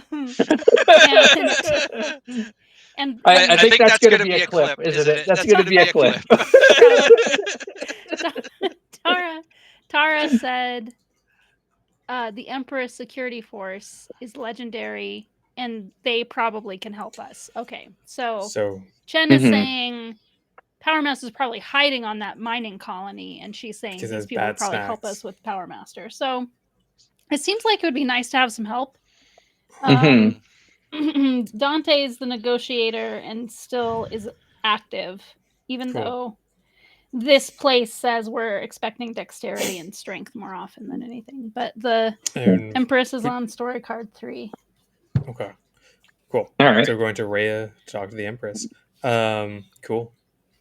Yeah. So is this a moon of this planet? Or Rhea, I think is a city. Yeah, I think it's a city on Kroner. Oh, okay. And the mining was on the moon. Yes. Okay. So, cutting through the clouds of Kroner, the ship skims the hydrogen sea, pointed towards Rhea. Suddenly, massive, fast-moving waves roll across the horizon. The crests dotted with thorny aliens on longboards. Giant flytrap surfers. Pull up, shouts Chen. Inadvisable. Our escape thrusters will ignite the hydrogen, says Flipto, weaving the ship in a manner that sends everyone and everything flying. It's literally all hands on deck as Dante lets appendages fly to address the chaos, jockeying to take over the steering wheel from Flipto, changing the radio to the Druvian Polka station, and placing a poster under Tara's drink. Beautiful. The Druvian Polka station. Oh, I wonder if they have a Druvian version of Weird Al Yankovic. That's the only way I'd listen to that Polka station, if I'm being honest. Well, he has +3, right? We've got, +3. Yes. So it is actually true. It seems like maybe this is the reason they don't like... It's Flipto and Dante that don't like each other because they're both good at piloting and they're like kind of having a pissing contest over which one should be flying the ship is maybe what the problem with each other is. Yeah. So anyway, but the +3, so we have to get a 4 or better. Wait, we're at 7 for the result we need? Oh no, 6. Sorry, so you're getting 3 or better. 3 or better. 3 or better. Okay. Well, that shouldn't be too hard. Hopefully. Is it my turn? Okay, I just need to not, especially not roll a 1. Oh, right. You know what we should have done? We should have used this thing to decide which of those 2s to go to. Anyways, we got to remember we have that if it ever comes up again. Oh, yeah. Well, I got a 6, so that takes care of that. Yeah. Nice. And we're going to get an item. Or story choice? Well, we'll find out. So draw data. Either way, good. Oh, easy to find, too. I also like that. Yeah, it is an item. Oh. It's circuses. Jeez. It's circuits rerouted through the sensor hack. The autopilot will now randomly select evasive maneuvers during space battles and offer winning Star Lotto ticket numbers. Keep this challenge booster. Finish Kroner story 3. I would give that to Flipto because, to complement his +1. And you can only use 1 at a time, right? Yeah, you can only use one item at a time, yes. Oh, we can't combine and have have a +4. Okay, good. Right. That is such a good illustration. That is. Oh my god. Honestly, they look kind of creepy, but at the same time, like that's actually kind of cool. I think this would be my next band name, Hydrogen Surfers. Hydrogen, yeah. Hydrogen Surfers Yeah. and the Venus Flytraps. The ship weaves among the riders, who salute Dante with a hang loose gesture. Yeah. I think this is hang 10. I don't know what hang loose is. Yeah, or maybe they just misnamed it. I think it's also. I also think it's called hang 10, but I think this is probably what they're talking about. I don't know. Yeah.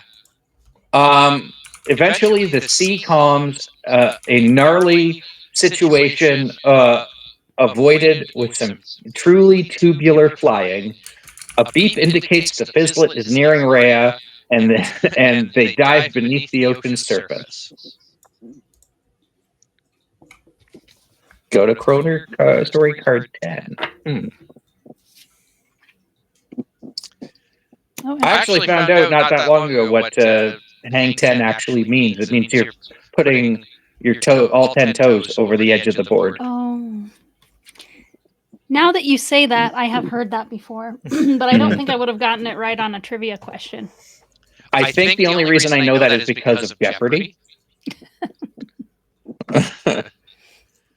All right. Rhea, Kroner's capital city, is a shimmering bubble suspended in the sea.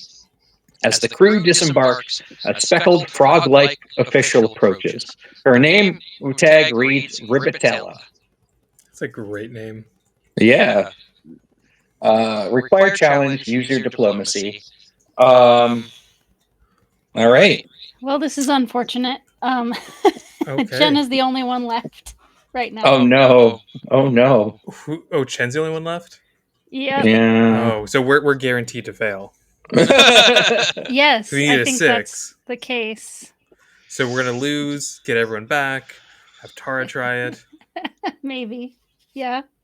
Should we just say we're gonna lose and then? Yeah, it's physically impossible. Because we have to get a Right? 6. We have no items with Chen to improve his diplomacy, so the highest we Yeah. can get with a -1 is a 5. Yeah. So it's impossible. And so, Right. yeah, he tries and everybody resets. Great. And then, Yeah. okay, and then somebody else tries. Okay. Would have to be. So narratively, Chen opens his big mouth. Everyone's embarrassed. And Tara pushes him aside. And then puts on her sunglasses. Just Yeah. Right. Puts on her sunglasses and then Step rolls. aside, Chen. I got this. She's she got it. does one of the one-liners from CSI Miami. Yes, exactly. What are those Scream suddenly one-liners? appear. From at the beginning of every episode. Oh gosh. I can't remember. It would be like he would go and he'd look at a crime scene, and it might be like I don't know, like a retro game store that just exploded, and he would go, it looks like it's a blast from the past. And then it goes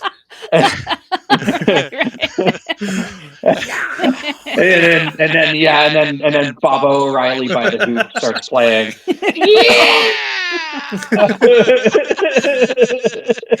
Oh, beautiful. So a I 4 had to or roll a better is needed. 4 or here, better. It is my turn. which is Okay. still pretty Okay. hard. Yeah. Da-da-da-da-da-da-da. You did it! Oh my god. So excited. What a relief. Okay. And unfortunately now, well, this was probably the moment for Tara to shine, and she was able to do it. So she's exhausted now. Tara would have been like, Okay. looks like, Chen, you were blowing hot air. Yes.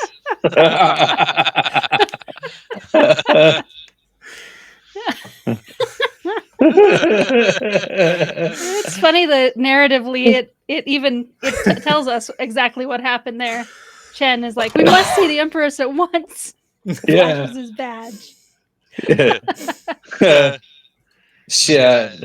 must see the Empress at once, says Chen, flashing his badge. She blinks, first horizontally, then vertically.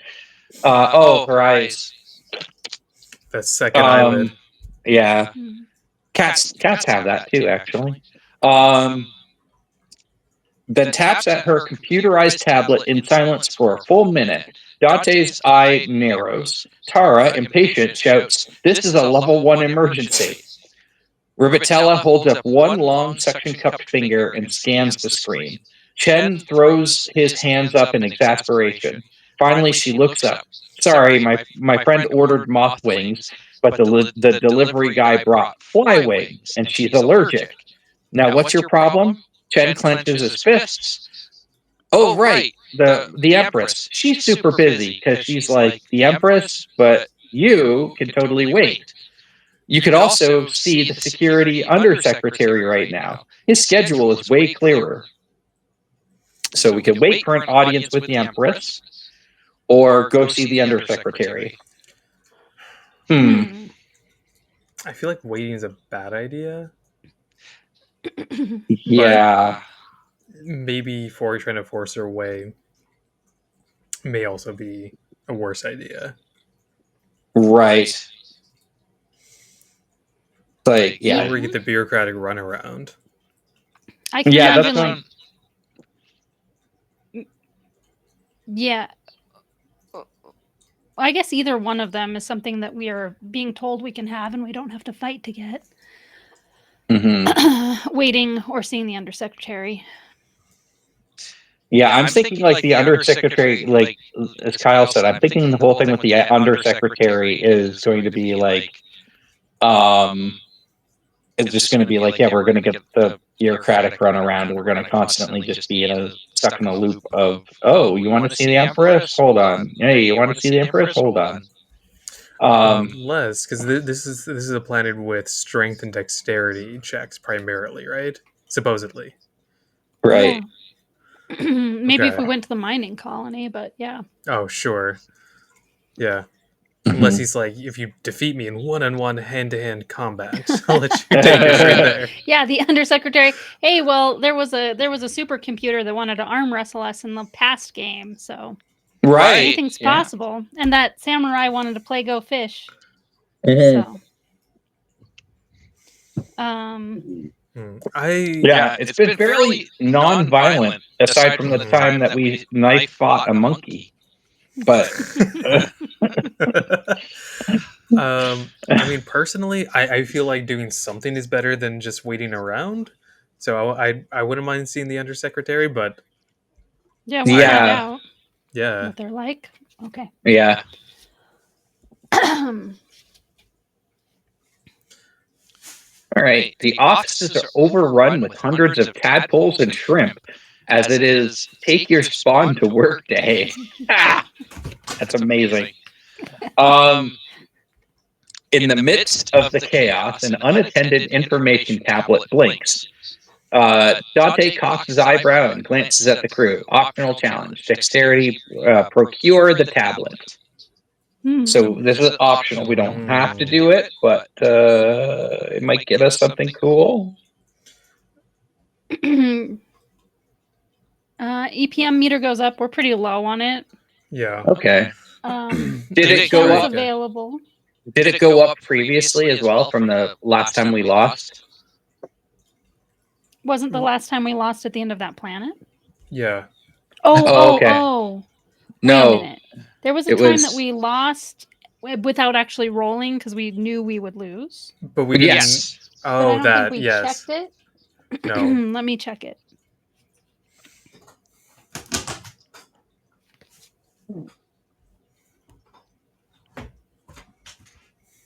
Yeah, it went up by 2.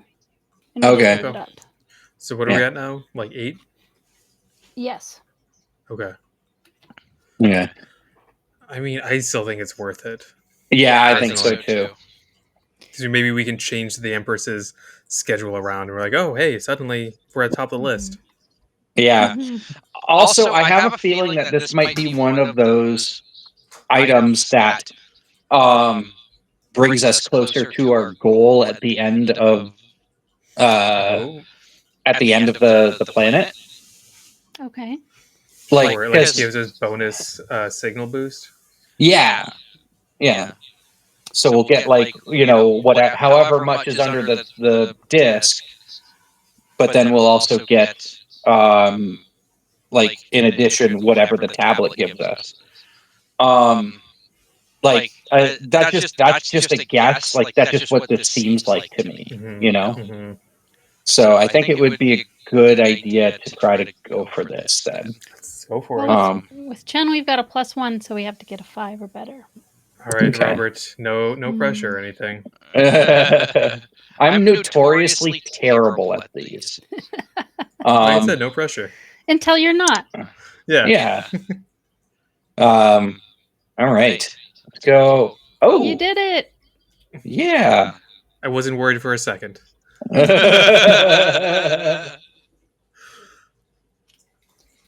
All right. It's good to know most people are. Yeah. Okay. So we draw number 6. Okay. The tablet lists recent visitors to Rhea.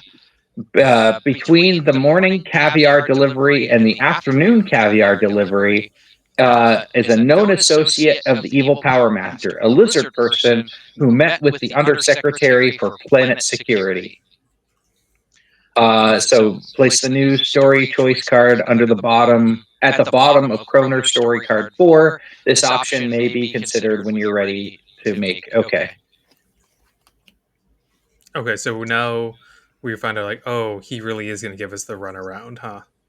Yeah, so Ribitella directs the crew into an empty elevator shaft and presses a button. The doors close, a bubble forms around the crew, and liquid hydrogen pours in. In their bubble, they rise up to the security office. The Undersecretary has his scaled back to them. Tara clears her throat, and the Undersecretary barrels toward...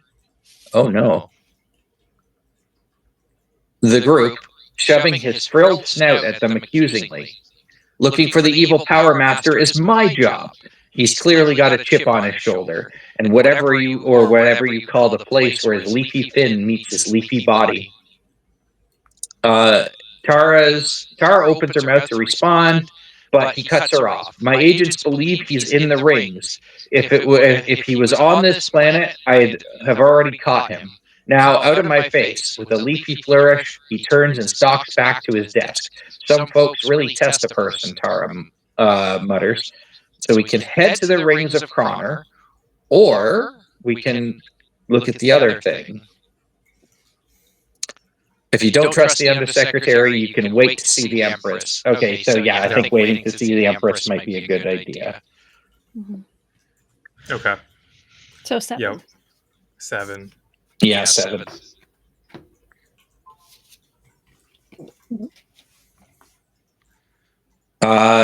Dropping onto woven kelp couches outside the throne room, the crew waits and waits and waits. Hours tick by. Dante and Flipto play I Spy, but the solution to every round is kelp.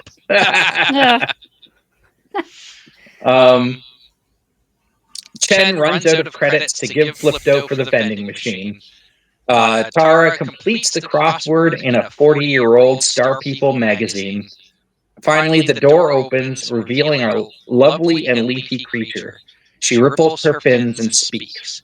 Her benevolence, Empress Animinos, she who travels the divine current, will see you now.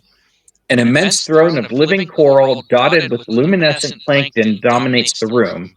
The Empress floats above the seat as her sinuous, rainbow-colored tail undulates. That paints a picture. Holy man. Gentle currents to you, swimmers of the Star Sea, she says in a melodious voice. Her eyes turn lovingly toward Chen. I shall aid in your quest to defeat the evil Power Master, he who muddies pure waters. Chen bows. Rapid Force thanks you, Empress. We believe he hides in the kelp forest, the Empress says. Today, a weapon disrupted the currents in that area. We suggest you investigate. The elevator opens, and the crew returns to their ship. Okay, so the Undersecretary was going to send us on a wild goose chase. Yeah. So to head to the kelp forest, go to Croner, story card 8. That picture kind of reminds me of Pink Floyd The Wall for some reason. How so? It looks like the animated creatures in Pink Floyd The Wall. Oh, sure. Like the yeah. It's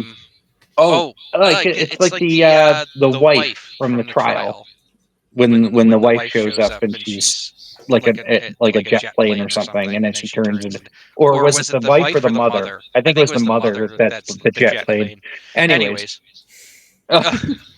side quest. Anyways, the ship plunges into the crystal clear sea. Patches of colorful seaweed become a dense jungle of kelp. They dive deeper, fronds rolling across the view screen like an undersea car wash. Through the waving strands, they spy a metallic structure, but before they can pull closer, the ship lurches to a halt. Dante slams a fist against the steering wheel. For the love of Pete, what now? The 3 bipeds of the crew pull on scuba gear and swim out to take a look. Only to find the ship cocooned in kelp. They begin ripping hunks of it off their ship. Suddenly, the kelp braids together and ensnares Chen, Kara, and Flipto. They don't have a chance to do anything. Not even say something awesome like, I did not seaweed that coming. Before they are under attack by dozens of kelp tentacles. Continue on back.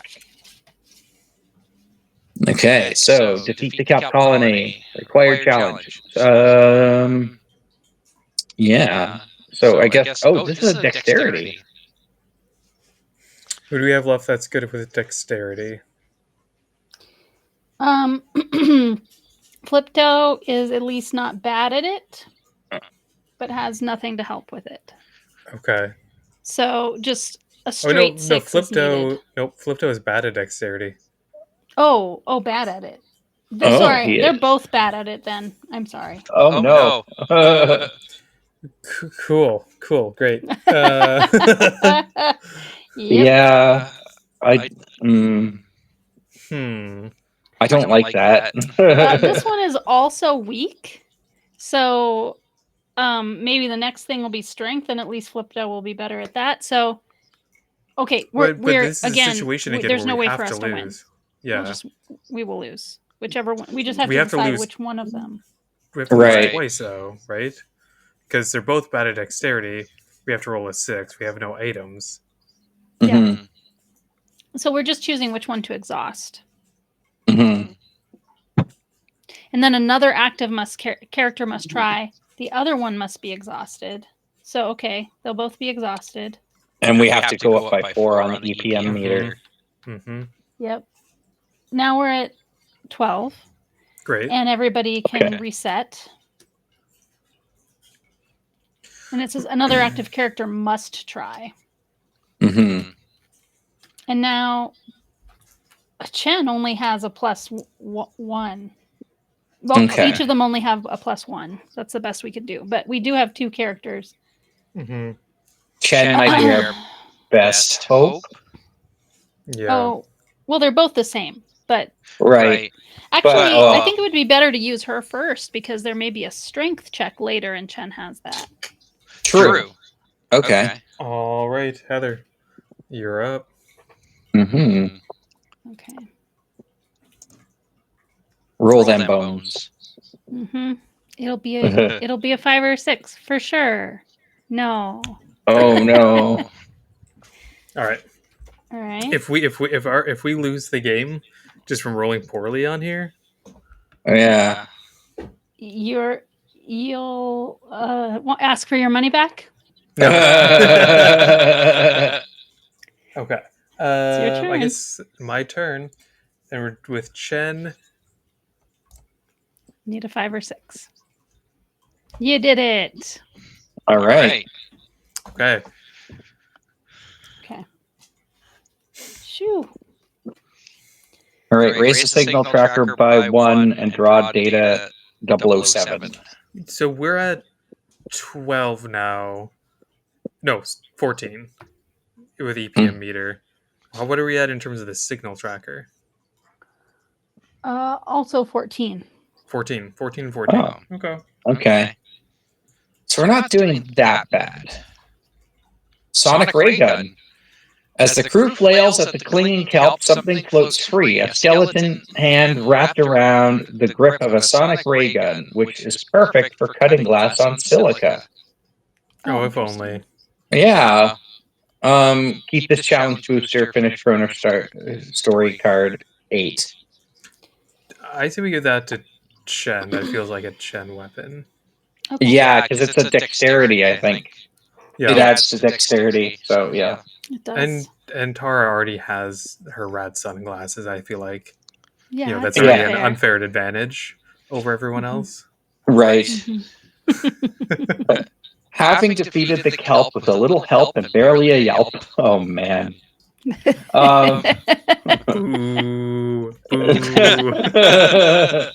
The crew reaches the place that's the base for the evil disgrace out to destroy space. No. Wow.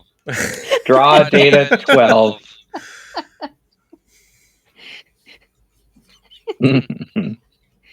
Just kept getting worse and worse, didn't it? Yeah. Okay, so once inside the empty base, Flipto recovers the logs from the wiped computers, revealing that a ship launched mere minutes ago. Chen finds a rhinestone belt buckle, which could only have come from the evil Power Master. Turn over the disc and raise the signal tracker the amount shown.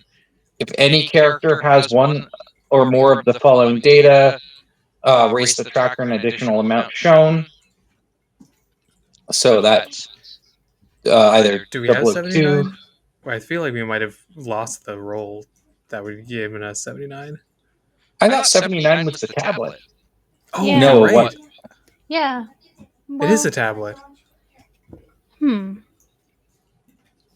Yeah, that sounds right. Where is that? The tablet with the undersecretary telling us that he's a bad dude. Yeah. Oh, that might be 73. 73? Okay. No. That was on Silica. Let me see. 6. The one that has the if you don't trust the undersecretary is data card 6. Oh. Okay. So I don't think that's right. Okay. We never had 79. I don't think. Never mind. Yeah. Okay. All right. It's So still a 3 pip token, so yeah. hopefully it's a +9, maybe. Oh, this one is a plus. This is a 2. +2. Yeah. The next one we go to can be a 3. This is pretty good. It's 8. Yeah. Okay. So do we just go to once we hit 25 on the tracker? Yeah, once we hit 25 on the tracker, I believe even if we haven't finished the story, we just essentially go straight to the ending. Okay. And there's 3 different ending scenarios. I don't remember how we know which one of them to take, but when we hit 25, we kind of have some other instructions from the rule book probably that we need to I believe so. follow. Oh, it does say, I found it at the back of the rules. Blue boosts are 4 to 6, yellow are 6 to 8, and pink are 8 to 10. Okay. So I think we know we want to go here, right? Mm-hmm. Right. We have to go up 2. And that one is the Void of Nero. Nero, as in the Roman Emperor? No, Nero as in Robert De Niro. Gotcha. I always knew he was some kind of powerful space wizard. All right. Yeah. So the Void of Nero reports of a strange energy beam lead the crew to the space frigate Menton, patrolling the edge of the Void of Nero. Flipto convinces Commander Chen to use the teletransponder to board the Menton, even though the commander has always hated being dematerialized. Sure enough, when he rematerializes on the Menton, the process proves less than perfect. Chen jiggles his foot a few times until all the pieces of his leg fall into place. The commander of the Menton, Sarton, appears. Need some help with that? She asks, with a wry smile on her face. Chen avoids eye contact while Tara chuckles quietly. We have much to discuss, Sarton says, then strides to a large view screen that reveals the Void of Nero, an immense area of dark energy. She taps a few buttons. The void enlarges to fill the screen, and a planet comes into view. Yesterday, that beam of unknown energy appeared on this planet, she says. But that's, Tara starts, stunned. Yes, says Flipto. It's purple, the planet we saved from the evil power master during the Purple Days War. Continued on Void of Nero Story Card 1. The thought of purple raises old demons. Chen focuses on the task at hand. Where's the beam heading? He asks. Impossible to tell, says Dante, after analyzing Sarton's data. No known planet lies in its path. We need a void chip, Tara says. There, I can help, says Sarton. She leads the crew to a small spacecraft shaped like an arrowhead, a void ship built to push through dark energy. Chen looks at Flipto and smiles. Perfect, just like the one we flew in the Purple Days War, he says. Flipto raises an eyebrow. I don't recall those days being perfect, he says. Yeah, no, I mean, no, you wouldn't be. A sleek droid is fueling the ship. You can take the droid, says Sarton. It's an excellent void pilot. Dante clatters over to the droid and asks, "What's your make and model?" Ford Fiesta. That's what my car is. Oh, come on, focus.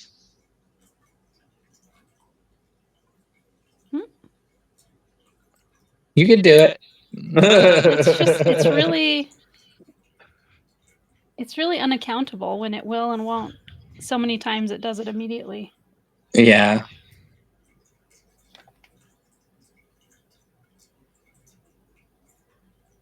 There we go. I am a Protor 331, it says. I'm a pilot, astrogator, and a companion. We'll stick with Dante, Chen says. Sarton says, but Protor is clearly superior to your rudimentary droid. We'll stick with Dante, says Dante, cheerfully interrupting her in a perfect imitation of Chen's voice. Flipto looks at the void ship. Should we follow the beam to its origin, he asks, or to its destination?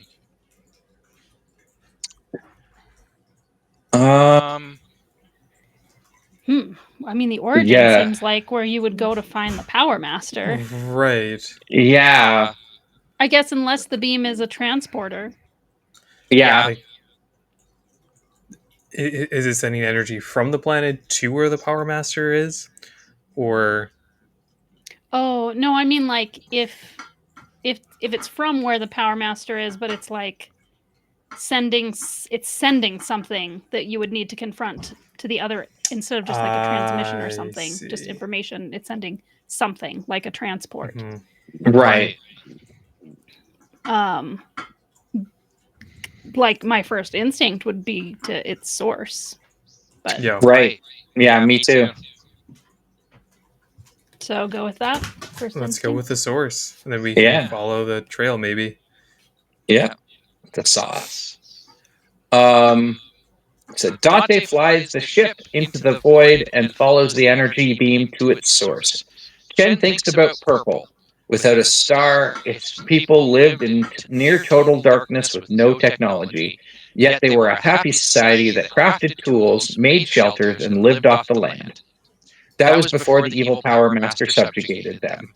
He devised void-piercing technology and attacked the galaxy from the safety of purple. We have reached purple, says Flipto, bringing Chen back from his reverie. The violet-colored planet is barely noticeable within the void's miasma, but the white beam flares like a beacon. Free item, draw data 18. Oh, I'm not tired, I swear. It's latest for Robert of all of us. Oh, nice. Okay, planetary scanner. Staccato beats emanate from the console as the sensors scan the planet from orbit. After 12 beeps, the handheld planetary scanner pops out of the console. Keep this challenge booster. It adds to our Perception. perception. I was going to say perspective, but that's not the right word. Either way. Close, but no cigar. I think Flipto makes sense for that one. Flipto's the only one with a +1 bonus. So. Yeah, I think you're right. Giving that to him is probably the best bet. As the Fizzlet orbits, a second beam flares on purple and heads for them. Ooh, this has got to be a piloting challenge. Yep. If any active or inactive character has data 005, the team automatically wins the challenge below. I don't think we do. We do have that. Oh, we do. Oh, What's really? 005? We have it's the sensor hack. Oh, interesting. Okay. Great. Done. Cool. Was this actually the thing that we got? No, from the tablet. No, the tablet was just information. I don't remember how we got this now already. From Silica, I think. Yeah, no, we got it from the when we were piloting the ship around the Venus flytraps. Oh, that's it. Yeah. Okay. The hydrogen surfers. Yeah. We don't even. It says we automatically win, meaning nobody needs to become exhausted, right? Right. And we go to story card 11. Mm-hmm. Oh, okay. Which makes me wonder, when last time we skipped it, were we supposed to also get the other card on the previous planet? The other card? Or maybe it was on Earth when we had the item we needed to skip the diplomacy challenge with the velociraptors with lasers on their heads. We got one card, and there was another card if we won. Right. Let me see. It's like relatively easy to find that again. That was because to win the diplomacy challenge on that one, we just had to give them the egg. Right. But it would make sense that we discard it because it's not like we give them the egg and then we pick it back up and run. Right. Because if we skip the challenge, we got 146, and if we won the challenge, we got 145. But we gave them the right, and 134 was the dinosaur egg. It says skip the challenge below and draw data 146. Okay, it doesn't say win the challenge; it says skip the challenge. Great. Yeah. Cool. Yeah. Interesting. Okay. So, but this one is just automatically win the challenge. Yeah, worded differently. So we go to the Void of Nero. It takes us to a story card too instead of a data card. Yeah. The ship lands on purple. A sound like thunder echoes in the air outside the ship. Dante spins in a quick circle as creatures run headlong toward the crew from all directions. The crew is soon surrounded by Perpillians, carrying clubs, spears, and axes. Their mauve skin barely visible against the violet sky. Propylians are short. None stands taller than 4 feet. Their hairless bodies look like they've been chiseled from lavender stone. It's all coming back to me, Tara says. Yes, says a voice the crew remembers. How sad you would fall into my trap so easily a second time. The mob parts and the evil power master steps through. Would you fight the Propylians again? Says the evil power master. Submit, and I may spare your lives and theirs. Continue on back. So, yeah, this is just kind of okay. Space Dracula. Wrestler. He's a space Dracula wrestler. Yes. All of those things. We gotta unmask him. That way we bring I don't know what we bring what do you call that? We bring dishonor to him by unmasking him. Doesn't seem like surrender is a viable option to me, but yeah, that would be so funny if we had kept the belt and we just like, yeah, we get to skip this challenge and just win. Do we have any bonus fight items, strength items? I'm assuming that's what it's going to be. We have dexterity on Chen. Okay. Mm-hmm. Yeah, and we have piloting, perception.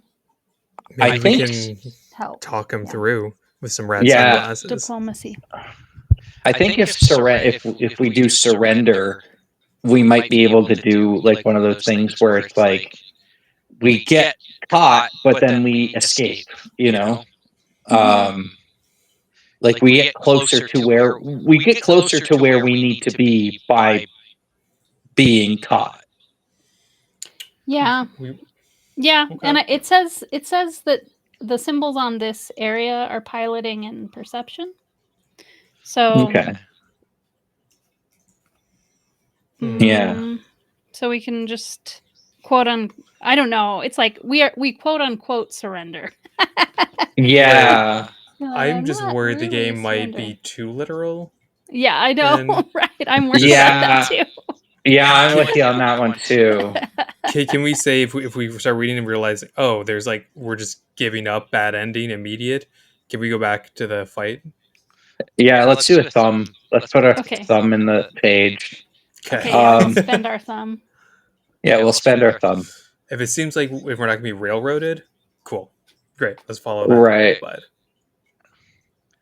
The Propylians look ready to carry out their evil master's orders, although their hands are trembling. They are slaves, Tara realizes.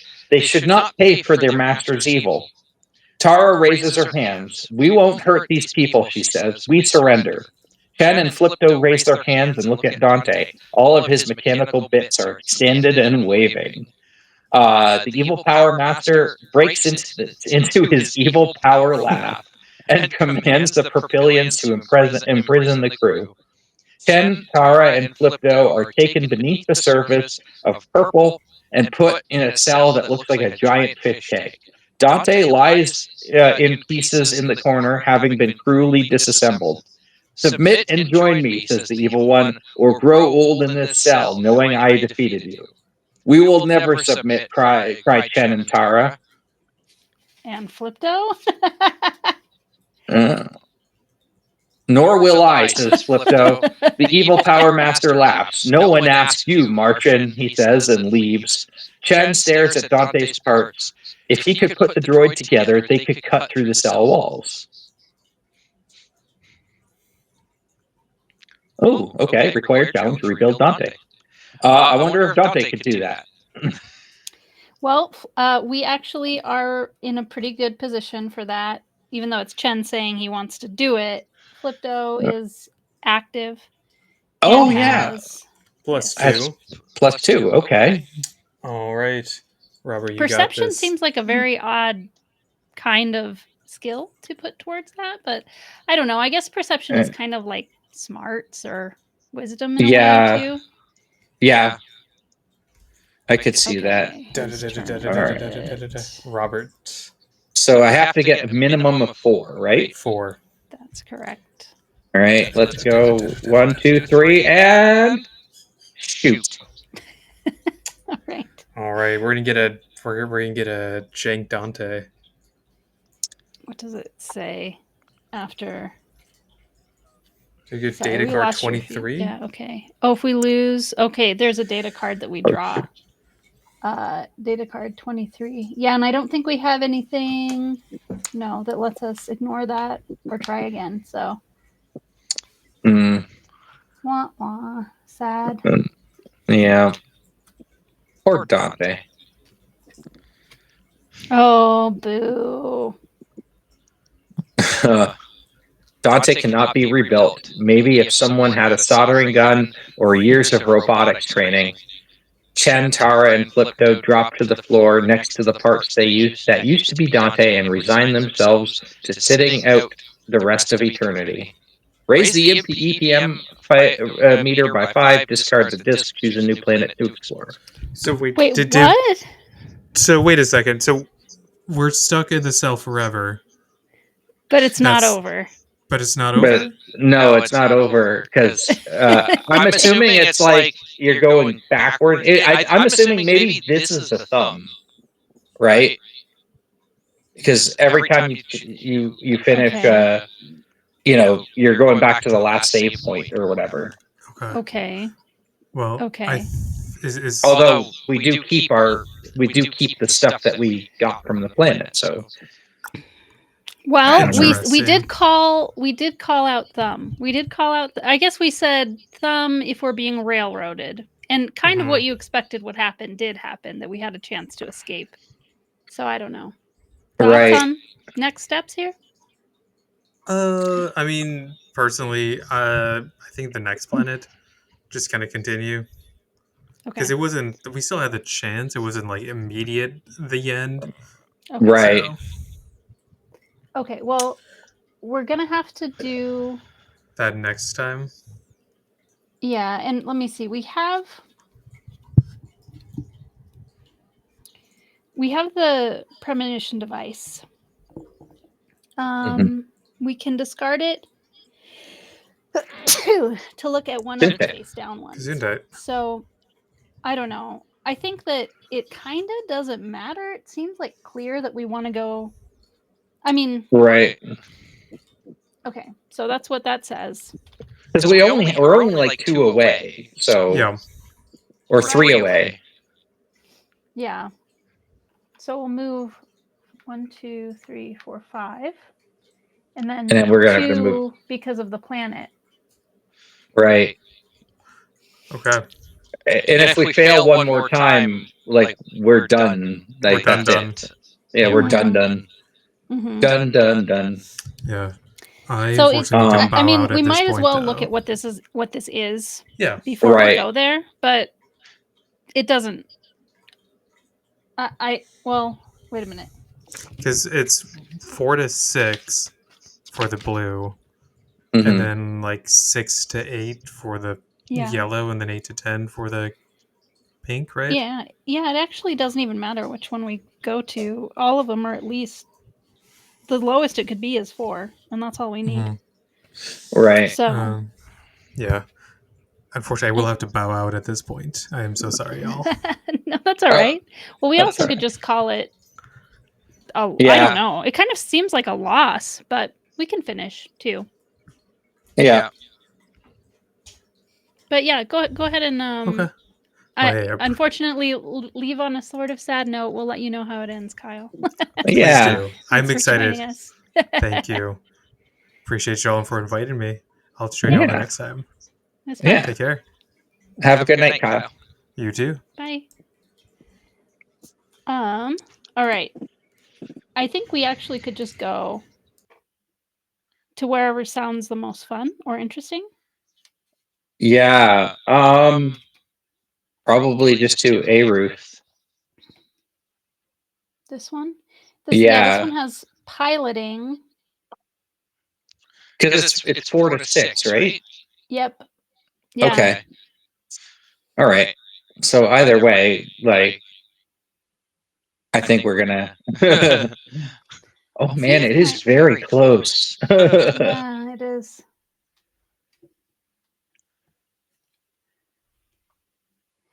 Yeah, narratively though, that's a little odd. I guess, yeah, you're saying if you're picturing yourself reading one of these books, this is when you would choose a different planet, basically. Yeah, this is where you would invoke the thumb. All right.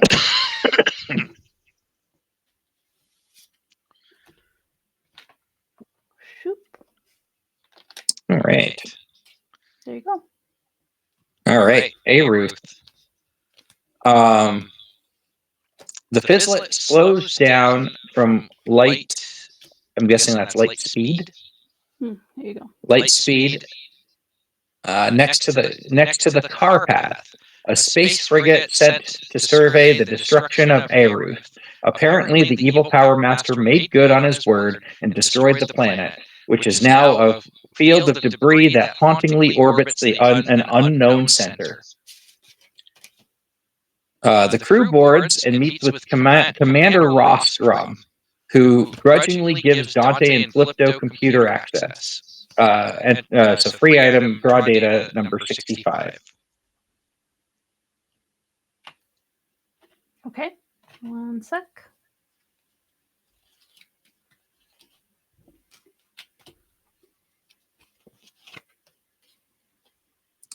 Ooh. Okay, so the device allows Wi-Fi access to the car path's mainframe computer. It adds +1 to perception. Perception, yes.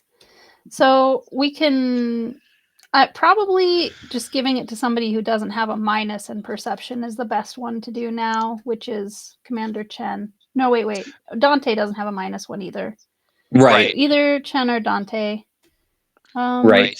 Dante is the one that isn't inactive right now, so it makes sense, I think, to pick Dante.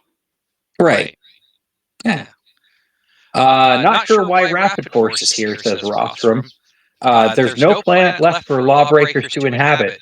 Commander Chen considers the body bag stacked in the bay before replying. We won't be here long, he says. We're looking for anything to help us find the evil Power Master and make that no-good lowlife pay, adds Tara. Rostrum points to the ringed field of debris on the view screen. You see anything useful out there? Nothing left of Aruth but bodies and rubble. Fascinating, says Flipto, which earns him a glare. That is, rings require... rings Does require... it say to go to 2? Oh, yeah. 1, sorry, yep. I always forget the cover is 0. It doesn't have a number. Right. Rings require a gravity well, he continues. When Aruth was destroyed, why didn't the debris disperse into space? There is a hidden anomaly in the center, says Dante, a gravity device. The car path can't get close enough to investigate, says Rostrum. We're too big to chance it. We can help with that, Chen says. Whoa, shouts Flipto, noticing something out the window. Never thought I would see one of those. Stop gawking, Martian, yells Rostrum. He looks at Chen. Yours is an undisciplined command. I mean, he's wearing shorts and a vest. Disgraceful. He's talking about Flipto. Chen's face turns bright red. He opens his mouth to deliver a devastating retort, but Flipto saves the situation. Sensors detect a space squid entering the vicinity, Commander Rostrum, sir. Flipto says in his most formal tone. Red alert, calls Rostrum. Continue on back. The car path's crew scrambles to their stations. Time for you four to leave. All right. You know what? Now that they mention it, like Flipto kind of does look like a gay icon. You know, a little bit. Yeah, I guess that's true. The shorts are very tight. Yeah, he's got the tight shorts and then the vest that actually like that reveals his abs. Right. So we can intercept the space squid or investigate the gravity anomaly. I think with our current setup, investigating the gravity anomaly might be the best course of to me too. action, because that's probably going to be yeah. I think that's all the hospitality we can expect from Rostrum, Kara says. We should examine the anomaly. The problem will be the intense gravity, Flipto replies. Whatever is in the center has the power of a micro black hole. How do we get close without being crushed? Tara asks as the ship clears the docking bay. Off the starboard side, the space squid approaches the car path. We can use spacesuits, says Flipto. I can produce anti-gravity fields to cover each crew member. The car path takes a hit from the squid's beak. Leave the ship, asks the horrified Chen. With a hungry space squid out there, he tries to arrange his features into a look of steely determination. I mean, what are we waiting for?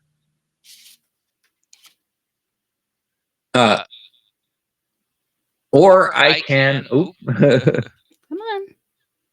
Yeah. A piloting challenge. That's good news for us. Yes. Or I can pilot... Oh, no. I can also read it if I can't get it to... Oh, there we go. Oh, it was... Okay. Oh, there we go. Or I can pilot us into range, says Dante. I have confidence we can get closer, says Flipto. But with that intense gravity, piloting will be tricky. Pilot the ship closer to the anomaly. Well, Dante is the only one that's active still and has a +3. So, okay. I think it is probably my turn now. That seems right. Yeah, I think you're right. You can do it. Just got to get a 3. Yeah. I got a 5. All right. So, piloting all the way. That +2 is a pretty good challenge booster, really. Yeah. Oh, raise the signal tracker by 2. We just need one more. Oh, okay. Make a story choice below. If you spacesuit up, go to Aruth story card 2. If you approach in the ship, go to Aruth story card 12. Didn't we already do 2? No. Oh, no. Well, we did 1. I mean, it's the second card in the pile, but it's labeled as 1. Oh, okay. That is a confusing thing about these. Like, the top card is like, see, it doesn't have a 0 on it, but it's the cover. It's the title card. It doesn't have a number. Right. Okay. I think approaching on the ship is probably what we should do. But that's just me. Yeah. Both of them seem very dangerous, I suppose. Yeah. Well, everybody's flipped back over, by the way. Okay. So we can use Dante again. Yeah. Yeah. It seems like it's probably between piloting and dexterity. And dexterity, the highest we got is 2, and piloting is 3. So 3 seems... So in the ship, 12. Yeah.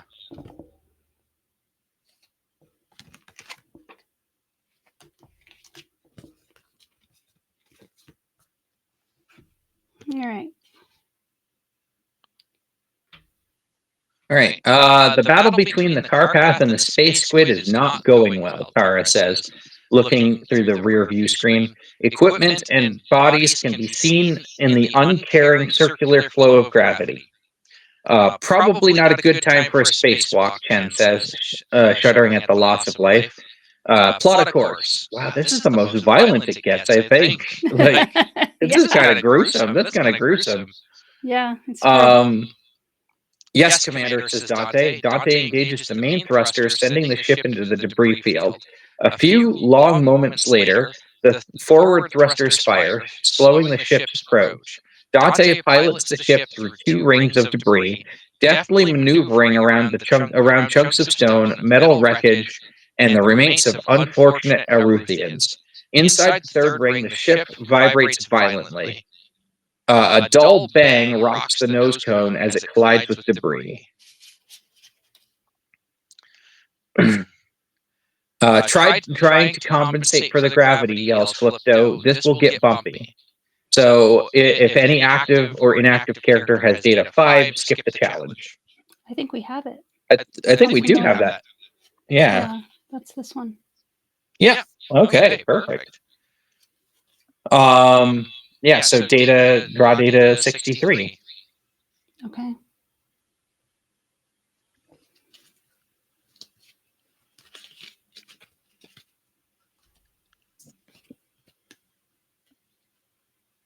It'd be funny if that was a the end card. Yeah. That would be a bummer. Yes, true. It's true. In the heat of the moment, everyone forgot about the sensor hack. Activating the hacked autopilot immediately decreases the whine of the engines to a manageable level, and the ship maneuvers through the inner ring easily. At the center, the crew finds a small, strange device. Draw data 59.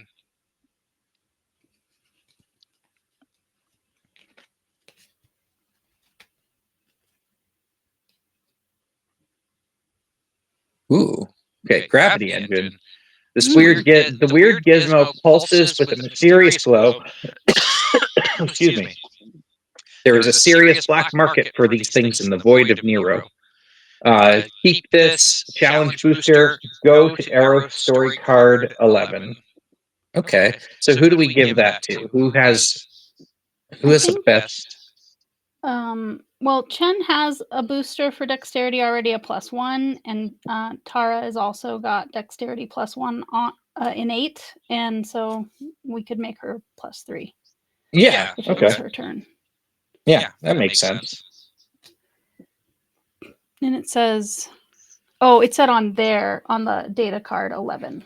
Go to right. 11.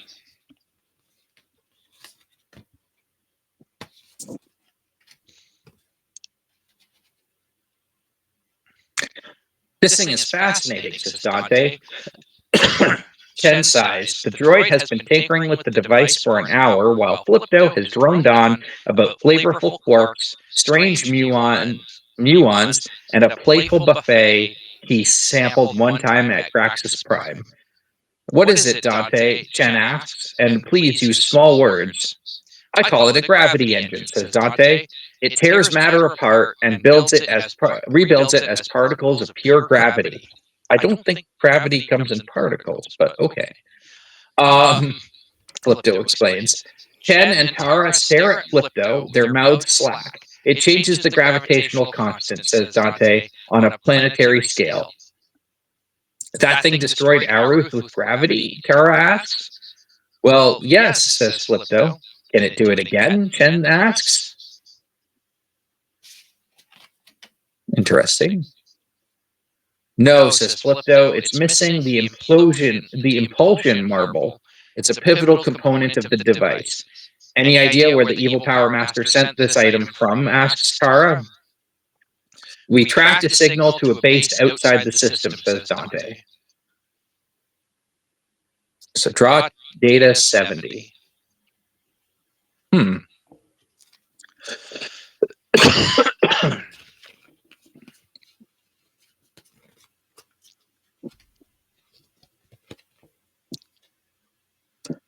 Ooh, there we go. Okay, data find. Scan the area. A scan of the area where the transmissions originated reveals an abandoned space station. The transmission data gets added to the tracking algorithm. Turn the disk over and raise the signal tracker that amount. If any character... Ooh, 5. Okay. Yeah, that brings us to the final showdown with the Power Master. If any character has one or more of the following data, raise the tracker an additional amount shown. Well, we don't really need to, because... Yeah, that's true. Yeah. All right, okay. So now what happens when we get to 25? I can't remember. Okay. It says in the rule book, if the EPM meter reaches 25, the rapid force crew has I'm sorry, that's the EPM meter, has failed. That didn't happen. If the signal tracker reaches 25, the Rapid Force crew has found the location of the evil Power Master. Immediately go to story card 13 of the current planet, which reveals the location of the evil Power Master, along with further instructions. However, victory is not yours yet. By following those instructions, you will be led to a final showdown where the Rapid Force crew must engage in hand-to-hand combat with the EPM to defeat him once and for all. Right. EPM stands for Evil Power Master. Oh, that makes sense. Okay. I think that's my second time coming to that conclusion because I completely forgot about it the first time. I know. Actually saying it out loud has so much more gravitas that it seems sort of silly to make a abbreviation for it to me. But yeah, sure, it takes up less. When they're running out of space on the card, they write EPM. Right. All right. Suddenly, Dante starts spinning in a fantastical manner and sounds a series of victorious beeps the crew has never heard before. What's happening? Asks Chen.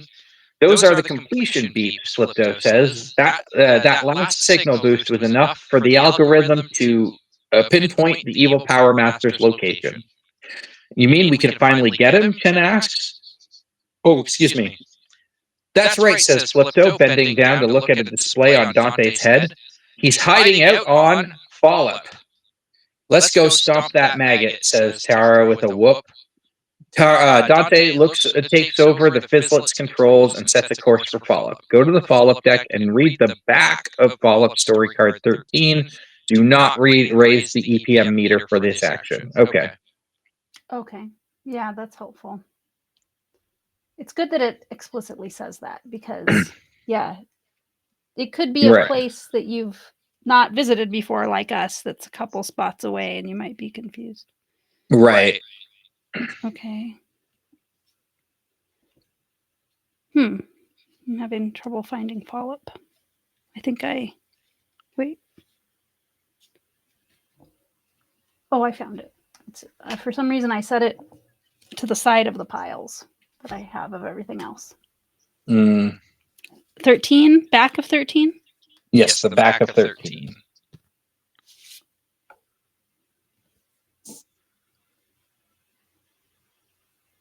The crew arrives at Follop, which is home to a colony of Lacunian settlers.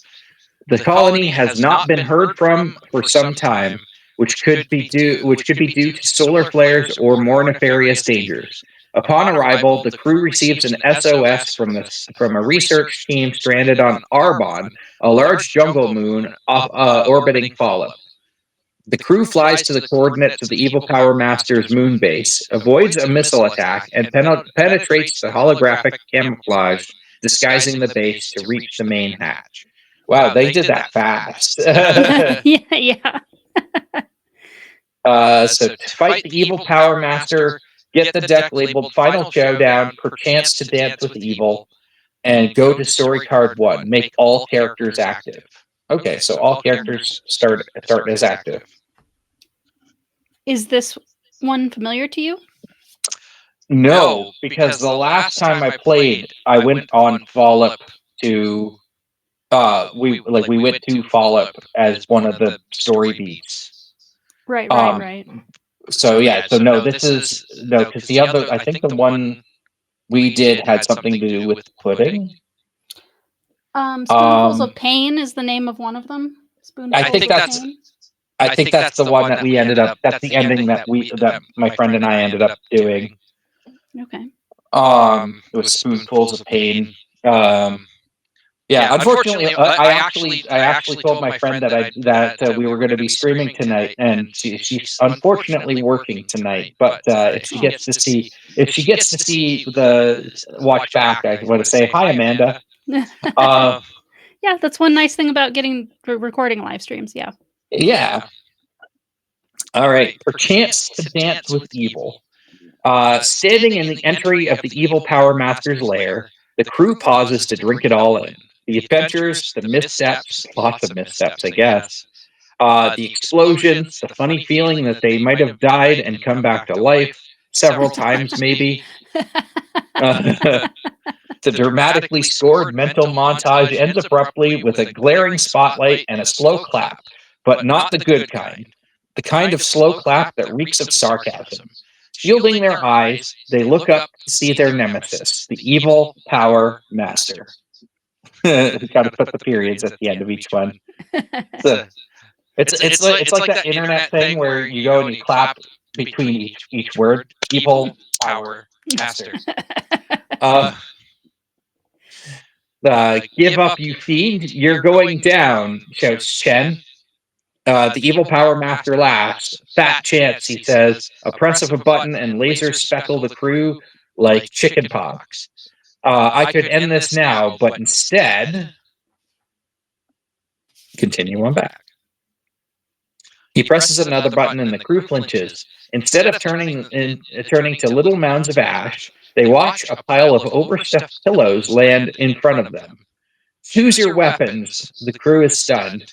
Kara speaks up. You want to have a pillow fight? A pillow fight to the death, howls the evil power master. Yeah. So, required challenge. Pillow womp the evil power master. Challenge level is 6. Oh yeah, it's automatically 6, yes. Alright, so it's a strength or a dexterity. I think that unfortunately, the woman is being called into the pillow fight with the dexterity. It is a chick slumber party pillow fight. That is what has just happened here. Yes. Yeah. But it is your turn to roll, not mine. Okay, so I have to get at least a 3. 3. Oh goodness! All right, come on, let's defeat the evil power master. Ooh, overkill! Oh, wow, goodness! I wonder if that'll really be the end of it, though. Let's see. Go to story card 4.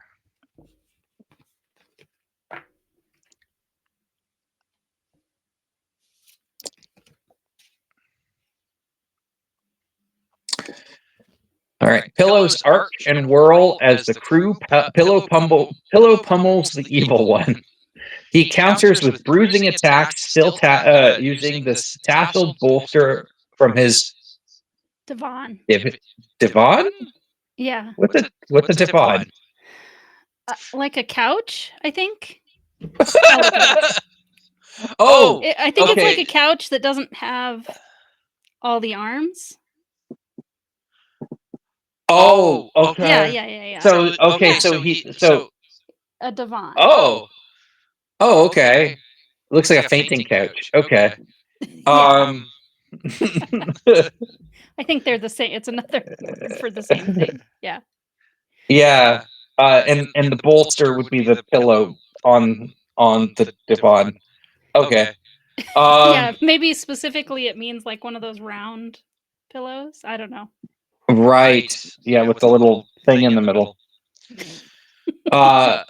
Still, that would hurt. That actually would hurt. Another moment where they're really painting a word picture. Yeah. Like we need that picture of him going like this with the pillow in his hand. Photoshop request. Yeah. Yes. Still, the crew's relentless attack knocks him flat and covers him in a pile of feathers. You'll never keep me down, he cackles, then pauses, waiting for a laugh. Down, get it? The crew shrugs. Never mind, you're still doomed. He turns and speeds off down the corridor, and the crew gives chase. The hallway twists and turns, taking them through cape storage, cape fitting, and cape laundry. It dead ends at the evil power master's office. Ken notices a stack of board games wedged on a shelf between a Galaxy's #1 threat mug and a piece of very bad landscape art. It ends here, the evil power master booms. He reaches for the button. You know, the button.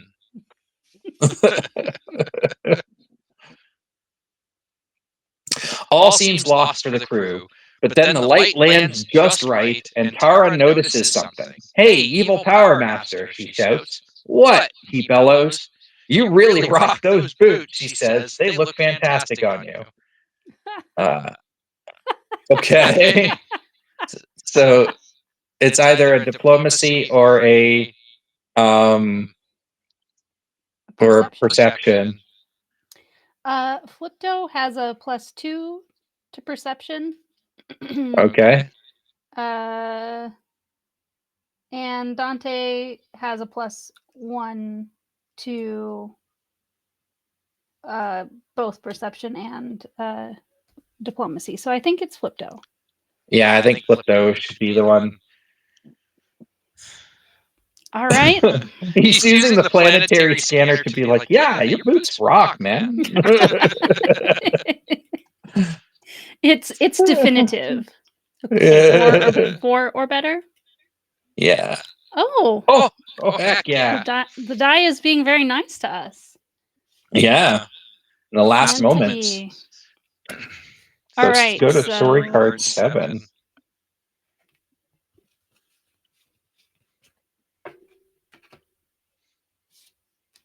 And also Kyle will get to see this too, because yeah.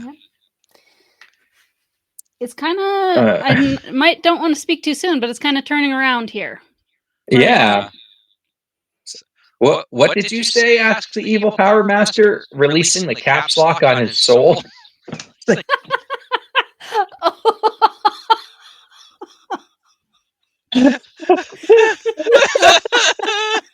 Releasing the caps lock on his soul. Yeah, it's the first time he's ever said anything that's not in all caps. Oh man, that's great. That's amazing. Those boots, replies Tara. They make the outfit. "No one's ever complimented my boots," murmurs the evil Power Master. He falls to his knees, a tear streaking down his cheek.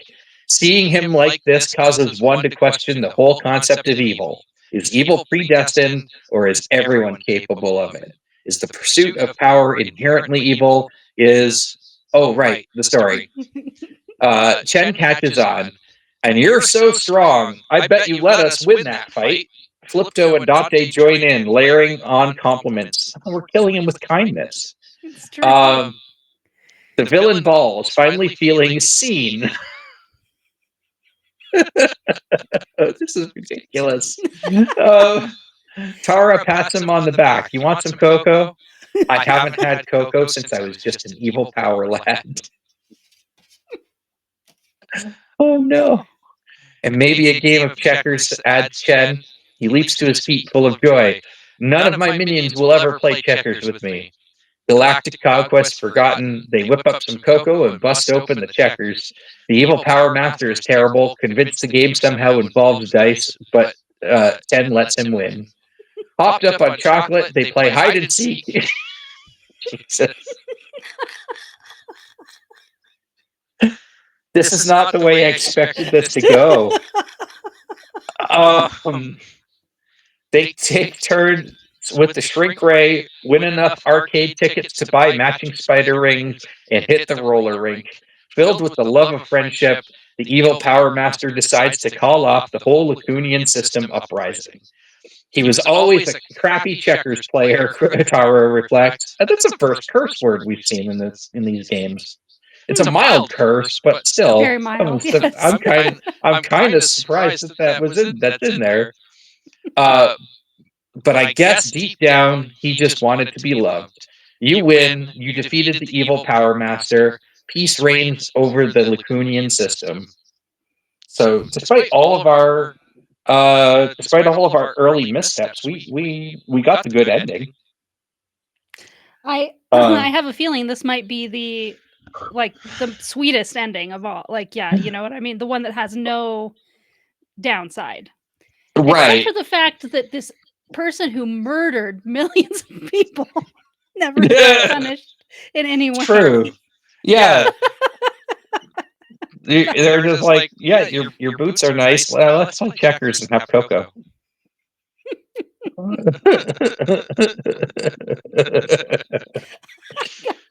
Oh yeah. Oh man. Wow, I did not expect that to come to end up that way. I'm really That's I guess if you don't say it, you know,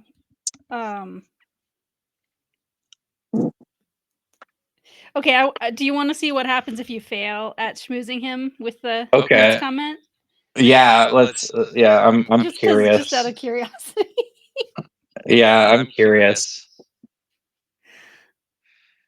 All right, so the evil Power Master is annoyed by the comment. These boots will look even more fantastic crushing you, though perhaps I will allow one of you to live if you can defeat me, a true game master. You're on, says Chen. What shall it be? Quantum chess? Impossibilopoly? Impossibilopoly? Oh no. Four-dimensional flenga? The evil Power Master smirks and steps over to the game shelf, rifling through it. No, the most fearsome game of all. He whirls around, shoving a box at Chen with dramatic flourish. Checkers. Bring it, replies Chen. They sit at opposite sides of the desk. Pieces are captured. Kings are crowned. Foreheads are drenched in sweat. And 117 seconds, the game is over as Chen easily defeats the evil Power Master. He's also a terrible checkers player in this video. Yeah. You cheated by knowing how to play. I'm gonna use that next time. Next time we play board games. You cheated by knowing how to play. He rages, and then, like the sore loser he is, the evil Power Master punches Chen square in the jaw and knocks him out. The other three rush toward the evil Power Master, but from under his cape, he flings handfuls of dice at the floor, and the crew slides across the room, slams into the wall, and falls over out cold. The crew awakens on a plasticine surface. From the darkness, they hear a chomping noise, and through wait. And though they may try to run, they cannot escape the massive hippos that rush out to devour them. Hippos? A plasticine surface with hippos? So I don't know why it's a plasticine surface. Like hungry hippos. Yeah. Yeah. I don't know why it's a plasticine surface. It would be plastic. Yeah. It's like a plastic toy, but yeah. Yeah. So if we missed out on the boots, then we would have been killed by hungry hippos. It's very important to give compliments. Yes. Genuinely. Yes. Earlier on in the game, we had that bit where we were waiting, and I'm reminded of The Simpsons. The waiting game sucks. Let's play Hungry Hippos. And then it came up. Yeah. Yeah. I feel like The Simpsons kind of comes up. There's so much Simpsons, it can come up at any moment. Oh yeah, in for anything sure. you're doing. Yeah. Oh, for sure. For sure. But but yeah, no, that one was. I think it was a lot sillier than House of Danger. Yeah, and it felt like. Well, I guess going back to the board, the fact that it only gets, unlike the other version. I guess I don't need to save kind of where things are, but just like looking at this board, and the way that it goes only up. It goes only up with no relief, Right. And like more than half of it, you have to get a 6 or better. Right. To me, that felt a little much, a little discouraging, I guess. Yeah, I could see that. It, in a sense, I can understand like it's getting more dire as time is going on. So narratively, it makes sense. But gameplay wise, it feels kind of like, well, we have to Yeah, I don't know. It's just it's based on a die roll or a series of die rolls. We got lucky. We rolled 2 6s in a row, and so we got the joyous ending. Right. Oh, for sure. Yeah. No, I there are choices to make, but a lot of them are pretty obvious choices, like who you should have do what. Right. Right. So, mhm. Yeah. I think too, the other thing too was that towards the end, once we started sort of stockpiling items that were going to help us, um, that we were better able to make decisions as to where we were going to go, yeah. and what we were going to do, because yeah, I remember on the path that my friend and I did. I can't remember which planet it was on, because as I said, we did what's the Follow we up? did Follow Up, and then we did Proxima. I can't remember what planet we started on. Yeah, We might have Proxima Centauri is one. Yeah, so because I know we were on Follow Up, and then we went to Proxima Centauri. We may have started on Lacus. Okay. Or Lacus. Yeah, it's the one that's in the middle.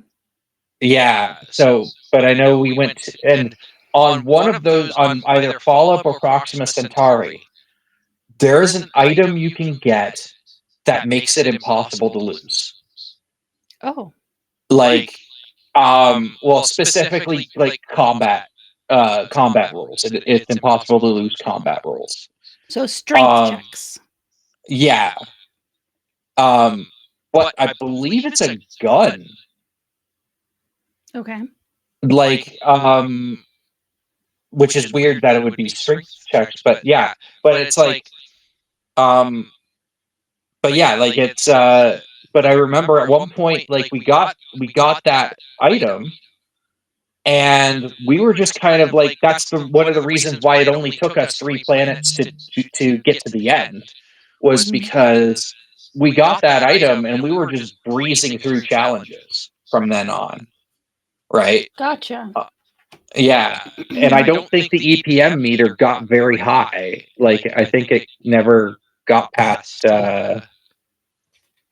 I think it maybe never got past 8. Oh, Because interesting. we were, yeah. So, so maybe but there is like a path that is the path of least resistance, and you participated in at least part of what that path is. right. Yeah. That's But interesting. yeah. I was just gonna look at like what the titles of the other ends are. And one of them is called Spoonfuls of Pain. I thought there were 3. What I'm finding is 3 cards that are epilogue 3, 2, and 1.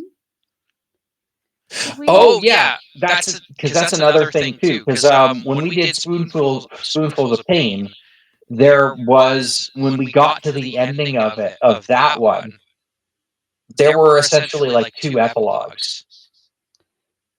So are all 3 of these epilogues associated with Spoonfuls of Pain? I don't. Kind of hard to tell. I'm not sure. I know that. So I guess spoilers, mild spoilers for anyone who wants to play the game. At the end of Spoonfuls of Pain, there is a choice that you can make where, because like they talk about in the one that we did, they talk about using the Power Master Shrink Ray or something, like playing with the Power Master Shrink Ray, right? And then oh yeah, this one in the end that we got. Yeah, in the end we got. And at the end of Spoonfuls of Pain, there is a bit where the Power Master shrinks you, and then you can still, and I think there's like I can't remember if it's a choice that you can let him shrink you, or if it's one of the bad paths, and like we got a bad path, then but course corrected to make it a good path. But he shrank us, and then we were able to defeat him while we were shrunken. And it was actually kind of a violent ending, because I believe we go inside him and like destroy him from the inside. Yeah. Yeah, or it at least definitely doesn't say there's any epilogue to this one. It just says the end. Yeah. That's it. And so, but at the end of that, because there is no more evil Power Master to unshrink us, there's an epilogue. There's an epilogue that basically says, "Oh, you now have to live your lives as like small, as minuscule, right?" Wow. Interesting. Yeah. So it's like it's still a good ending in that you defeat the evil Power Master, but you still, but it's a bad ending in that, like, you're not going to become big again. You're never going to become big again. Yeah, you've given up all of your life. Yeah. All of the rest of your life. So yeah, but that's like one of the alternate endings to it. But yeah. And as I said though, like we ended up with like a weapon that just basically was like a, get out of jail free card, a constant get out of jail free card. It was like a +4 or something. I can't remember how much it was. It might have been just a +3. I'd have to look up the cards again. But I know it was like it made certain roles trivially easy. Specifically combat roles. And then we of course ended up on a path that required mostly combat roles. So how do you feel about the difference between the two, of that we were able to finish the entire story arc in one sitting? Probably, I think this one is a little bit long, is maybe like an hour longer of a stream than the other ones that we've done, but something that's possible to do in one sitting. Whereas I don't know, would be very easy. I don't think it would be very easy to do chapters 1 through 5 of House of Danger in a single sitting, unless you like just cleared the decks, you're like away at a cabin or something like that. Right. How do you feel about being able to finish the whole thing in one sitting versus it being something that we did over several weeks? I don't know. I think they both have their place. I think from like, I think they both have their place. I think like making it like a not a legacy game, but like a campaign style game was probably a good choice for like younger audiences. Right? Yeah, because this amount of time would be long for kids with shorter attention spans. Yeah, so like if you're playing with a kid or something like that, like go for House of Danger. Or if you're just like you're just like, okay, I want to, we want to do a quick one, squeeze something in quick between games or something like that, right? Then you go for House of Danger, or at the end of a night you go House of Danger. But Power Master, I would say, is maybe skewed more towards older players, I would think. In that, like, it is a full 3-hour experience. I mean, it took us almost 3 hours to finish it. Well, I guess playtime depends on how well you roll and stuff like that. But I think like it is more of a. It's kind of like, have you ever played the Stardew Valley board game? Mm-mm. I haven't played the video game either. Oh, but I know that it's about farming and it's cozy and that sort of thing. I just haven't experienced it myself. Yeah, you can do co-op. We should do co-op on the stream. Stardew Valley co-op on the stream.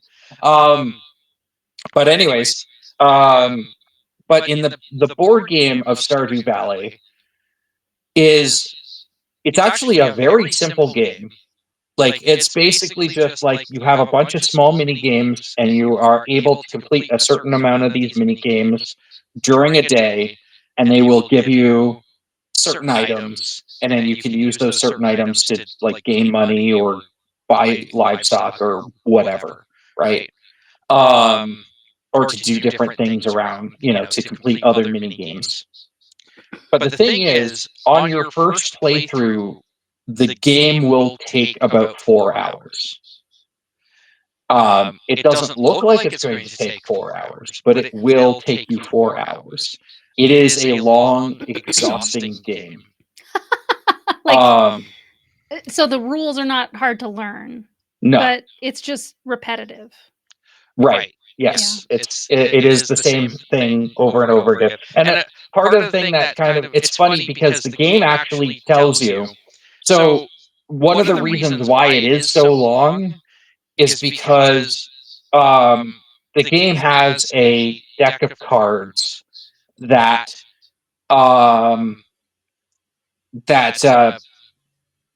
brings you through each of the seasons. So it starts at spring, then summer, then autumn, then winter.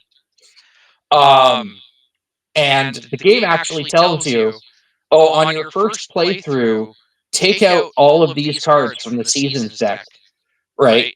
And part of the reason why the game is so long is because you flip over a season card, you do whatever it says on the season card, then you take your turns, right? Mm-hmm. And I think there's like, oh gosh, I think on like the shortest mode, there's like maybe 20 cards in the season deck. And then, but the thing is, the game can get longer. Like right? you can put more cards in, right? Yeah. And it almost sounds like it would be better if you had a board game table type thing where you could put the lid on it, and you could play it for a bit and then put the lid on it right, without having to put it away, or like having a save state. That's something from pluses and minuses. We're kind of talking about other games that this game reminds us of now, but with Seventh Continent, did you ever play Seventh Continent? No. Is that the one where you're exploring the world map? Okay. Yeah, it's a cooperative game that's kind of 1930s pulp fiction-esque feeling. And the story is that, there was an expedition to the Seventh Continent. Somebody, like, most people didn't come back, something like that. So somebody is sick. You're going back to investigate, like, what was going on there. And it's a box of just a ton of square cards, and each card is like a section of the map, and you lay it out. Right. And it's like a double-edged sword. It has a clever save state feature. Like, you, at any time you're ready to stop playing it, there are instructions for saving, and they're basically to clean up all the cards and keep the card that you're on. You have to get to like a rest, or you have to get together, I think. Like, your party can spread out and explore and stuff, and just like with like a role-playing game, you could help each other better if you're closer together, I think. But like, you can set up camp to heal. So I think you need to get to a point where you're together on the same card, and then you can save, and you save that card. But you put everything away, even though you might like remember from playing where all the stuff is. So it's nice that you can stop and put stuff away, but it's like night falls and something different might be on that one card that you've already visited when you go back again. Right. And so it's thematically interesting, but it also can make you feel like, but I don't want to save yet. Because I was on my way to like that goal, and I'm gonna mess up my progress. So you can't really just stop anytime you want. I think when we were playing it, we left it on the table instead of putting it away one time, because we didn't want to lose our progress. And we had the option to leave it on a table, but yeah, so something like that is nice to have. It didn't feel perfectly implemented to me in that game. I have mixed feelings about the game. We didn't really finish it. We don't like cooperative games aren't really what we like to play at my house in the first place. It is a really neat system, but time consuming and everything. Right. And I will say, like, about this game versus the other one, you know, I have this really unwieldily fat deck. Right. I just, you know, I preferred the experience of having 5 smaller decks that are, like, really clearly labeled, like, this is chapter 1. This is all you have to deal with for right now. Right. And the same with the planet. Like, when I opened the box and everything, actually, I think it was talking to you that I was like, oh, okay. There's 13, like, really kind of these are like a chapter, kind of. Yeah. So I made it easier for me to run the game by going through the deck in advance and kind of, you know, doing this with them. Right. Yeah. But I can't do that with the data cards. They're kind of unwieldy. It's not my favorite, but yeah. But I like back to the point though was I was gonna say, like, I feel like Power Master kind of occupies that same space as Stardew or as Seventh Continent, as you were describing it. In that it is a game that is it's easy to play, but it's still very, very long.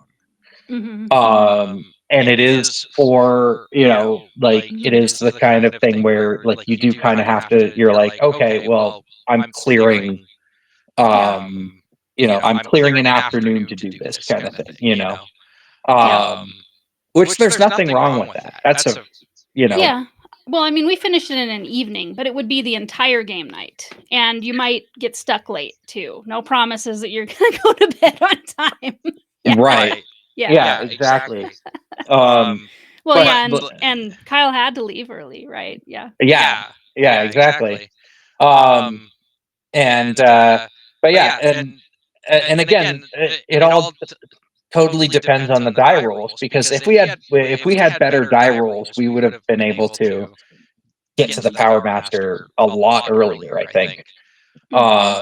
Yeah, we blew it on 2 3 dots. Yes.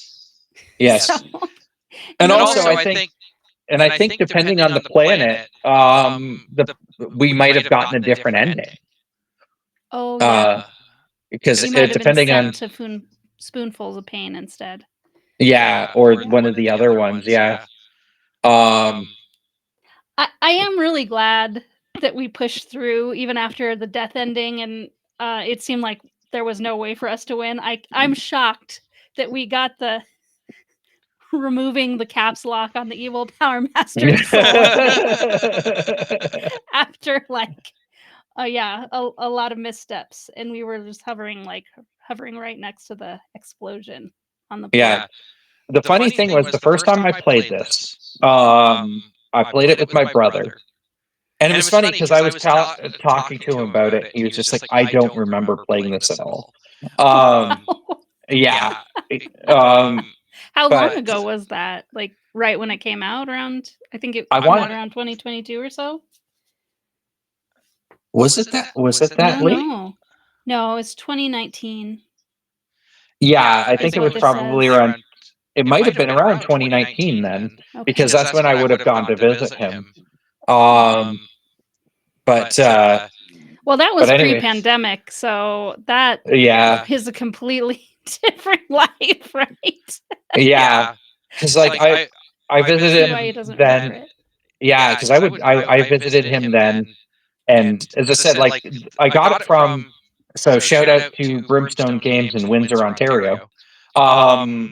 Yeah, that's because that's where I got it from, and we bought a whole bunch of games from there. Like, we just got like a whole mess of games. And Power Master was one of them. Was one of the many that we got. But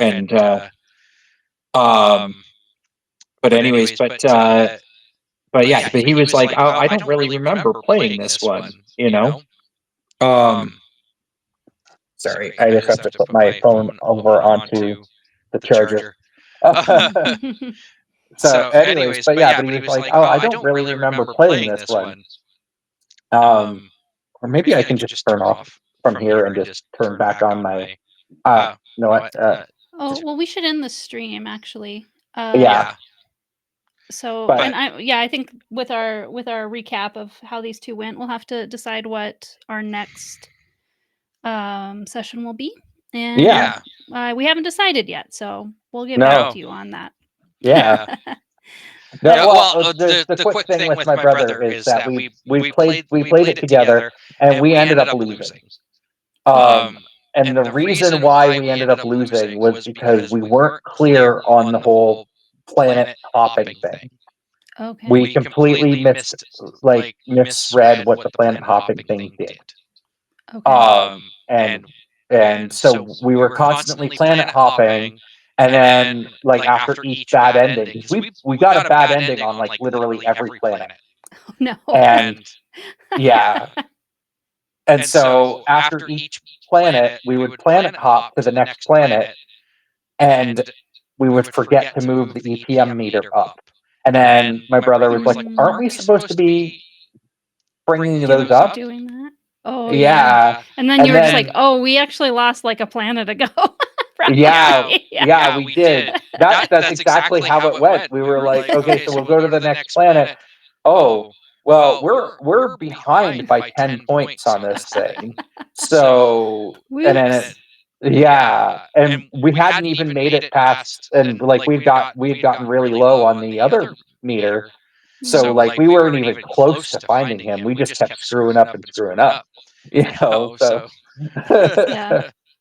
Well, a different kind of experience. It still makes for a story, I guess. Yeah. Anyway. But thanks for being our narrator. And Oh yeah, you're welcome. We'll figure out the next thing that we're gonna do. I don't know that we need to play this again. No, I lean away. I lean away. Yeah. So we'll find something else. Oh yeah, for sure. We'll see y'all next time. Bye. Yep. See ya. Bye.